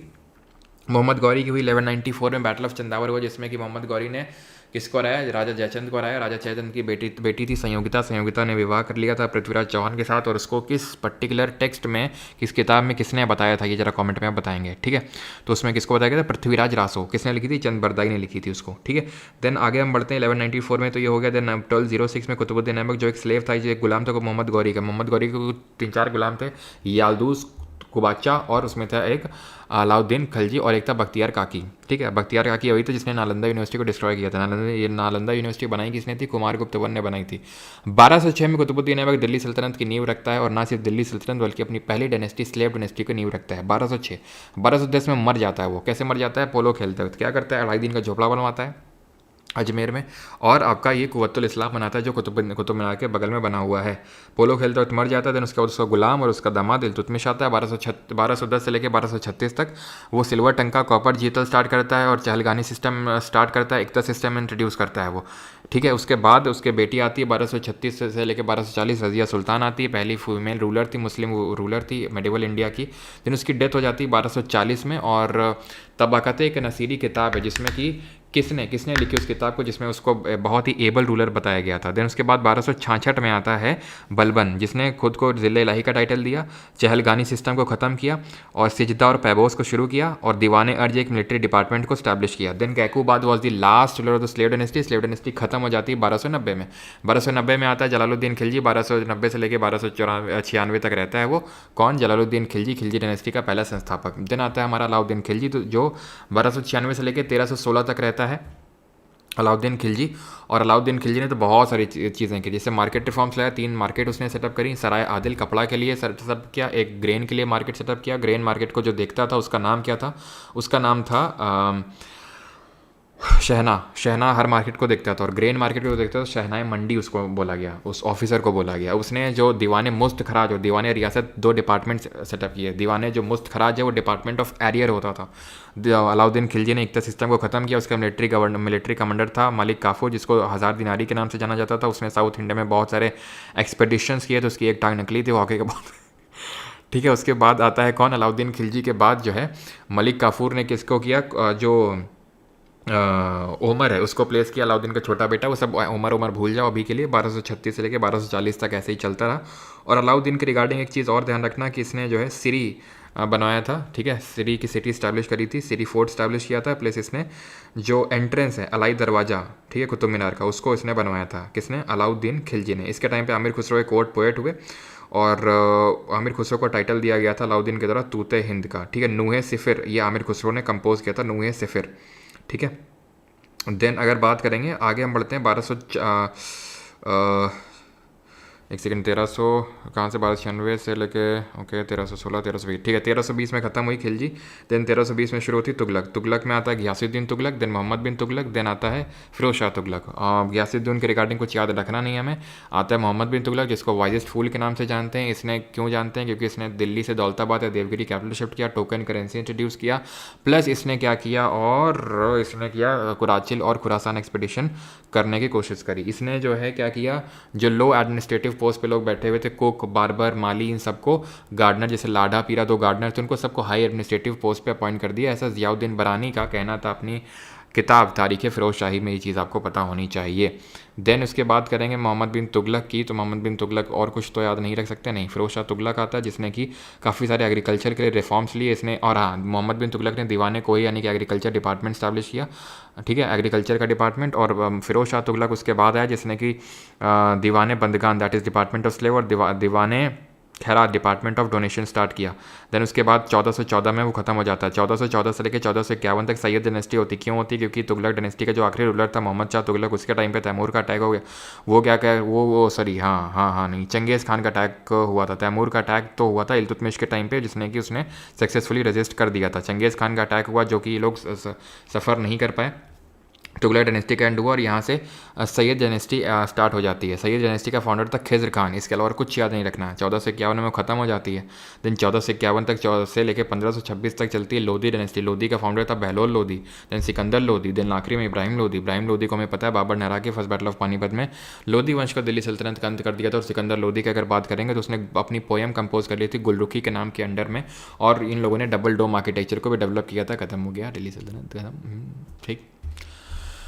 तो भैया ज़िले इलाही का टाइटल किसने लिया था? बलबन ने लिया था। और इसने क्या बोला था कि मैं तो आफरा सियाब का डिसेंडेंट हूँ, ठीक है। आगे बढ़ते हैं। 49 last question. Which of the following statement is true? Higher inflation means lower real GDP.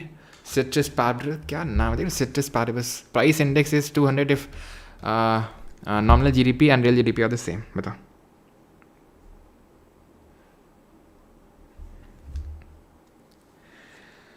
हाँ बिल्कुल, ये भी हम रिकॉल कर सकते हैं, बाबर के बैटल्स को रिकॉल कर सकते हैं। रमनदीप ने सही बताया। पानी पिया, खाना खाया, मैंने नहीं खाना खाया, भूख लगा यार मुझे, ठीक है। देन चंदा लिया, battle of Chanderi and battle of घर को गया Ghaghra. First battle of Panipat, ये सब बैक टू बैक है। 1526, 1527, 1528, 1529, ठीक है। पानी खानवा राणा सांगा को हराया। चंदेरी में मदनी राय को हराया। चंदावर अलग है 1194 वाला, जहाँ पर राजा जयचंद को गौरी ने हराया, ठीक है। और बैटल ऑफ घाघरा ये उतना इंपॉर्टेंट नहीं है इसमें। और आया गया किसको? अफगान्स को, ठीक है।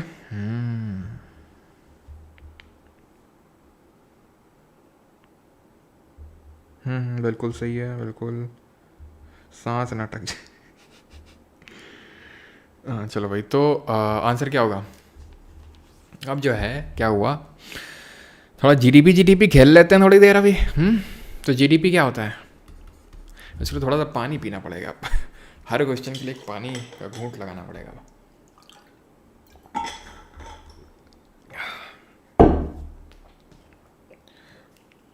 GDP is gross domestic product, value of all the final goods and services produced within the territory of a country, within the territory of the country. GDP produced by the nationals of a country, GNP. अच्छा, इससे इसमें जाना है तो क्या करना पड़ेगा? NFIA को जोड़ना पड़ेगा। ये क्या? Net factor income from abroad. खत्म। GDP में NFIA को ऐड कर दो, GNP में पहुंच जाओगे। अच्छा, अगर हमें NNP में जाना है तो नहीं तो अगर जब भी ध्यान रखना है अपने को ग्रॉस से नेट पे जाना है तो डिप्रिसिएशन को घटा देना है।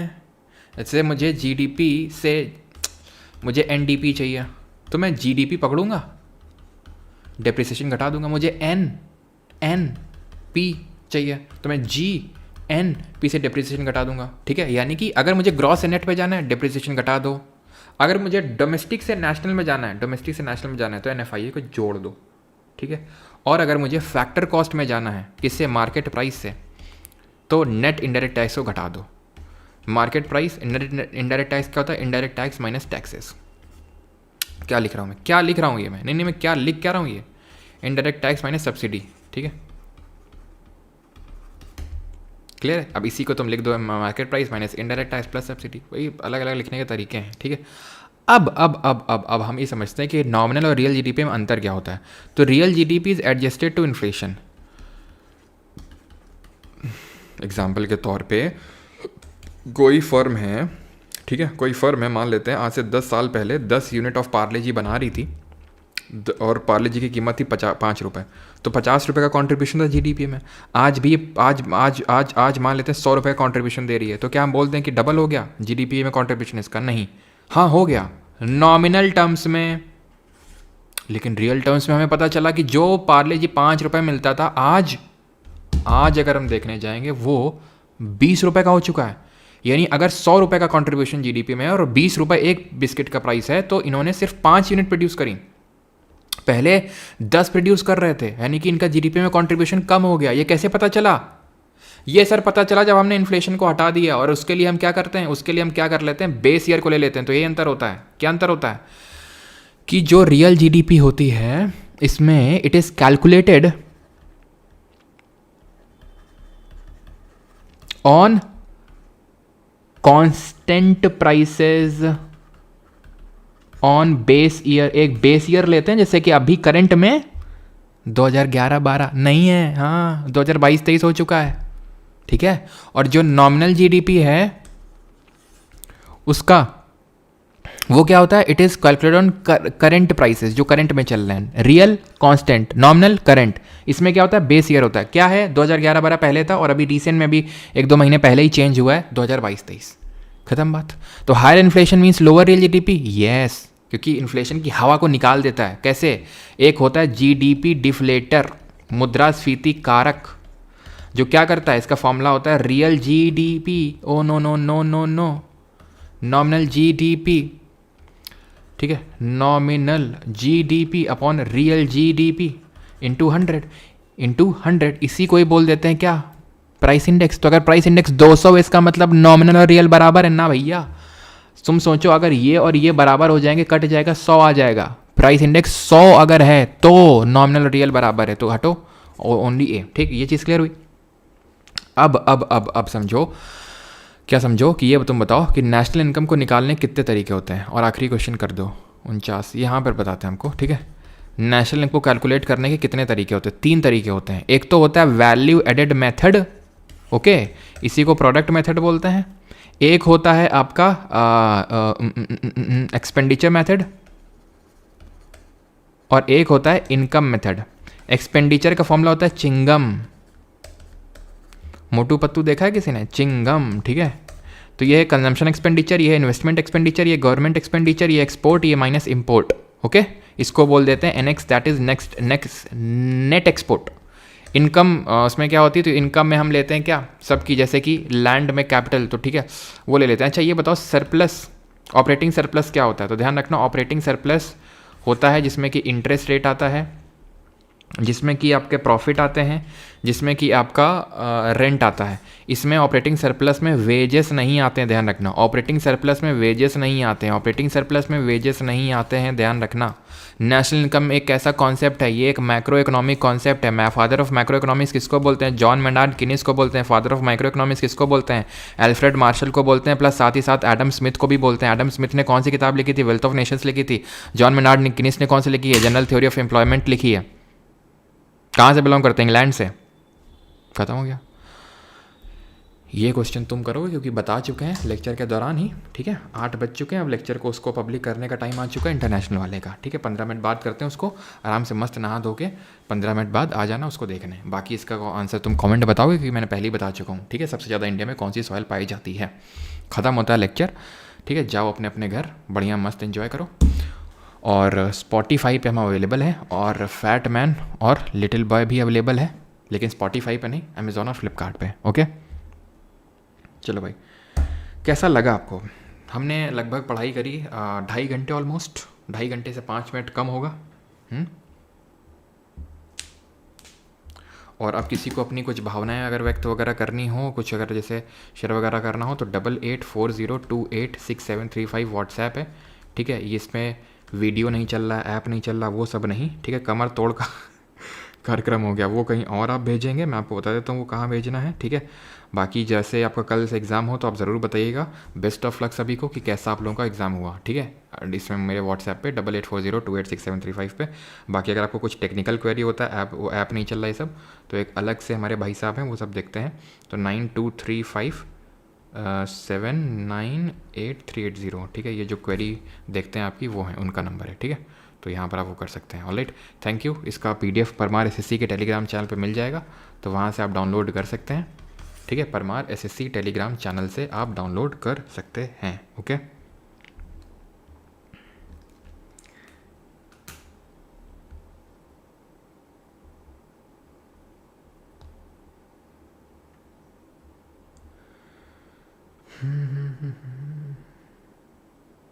फुल क्लास 9 का सेल चैप्टर सुई से आंखों के सामने से निकला भी। अच्छा ठीक है, बेवक्त का इंसान बोल देंगे। गजब का लेक्चर था, इतने कम टाइम में इतना कुछ रिवीजन हो गया। Thank you. Mind boggling session. Okay. Personally कहाँ मिले, पर्सनली कहाँ मिलेंगे? अच्छा सिलेक्शन के बाद मिलेंगे पर्सनली। सभी को अपना नंबर बांट देते हैं। हाँ देख रहे हो कितने दयालु हैं, बड़े दिल वाला। ये लास्ट टाइम में ही देते हैं, लास्ट टाइम में जो सीरियस एस्पिरेंट जो टिकते हैं ना लास्ट तक, सिर्फ उनके लिए होता है। अब पानी मत पी लो यार, सब लोग घर में गए कहीं पे, बर्थडे है मतलब एक घर में, सॉरी ठीक है, बर्थडे है घर में इसका, हाँ कज़िन के लड़के का। तो हमें तो लेक्चर लेना था और हम क्लास पोस्टपोन कर देते। तुम मतलब ले हो नहीं ले लियो कि ये क्या चल रहा है भैया, कल पेपर है और इनको जो है घूमने की पड़ी, क्लास डिले कर रहे हैं, ये सब नहीं चल पाएगा, तो इस वजह से लेना पड़ा क्लास को। अब खाना ठोक के बना के खाएंगे भी, खाना भी बनाना है अभी जाके। कितनी जिल्लतें सह रहा हूँ मैं यहाँ पे, लेकिन तुम लोग होगी। अब खैर छोड़ो, मैं रो दूंगा अभी मैं, मेरे किस्से सुनोगे तो रो दोगे। ठीक है, मिलते हैं अब कल एक्सपेक्टेड पेपर के साथ और देखते हैं कल क्या करता है। सिलेक्शन पोस्ट ज़रूर बताइएगा, ये नंबर जो मैंने आपको दिया था उस पर। ठीक है, थैंक यू, धन्यवाद।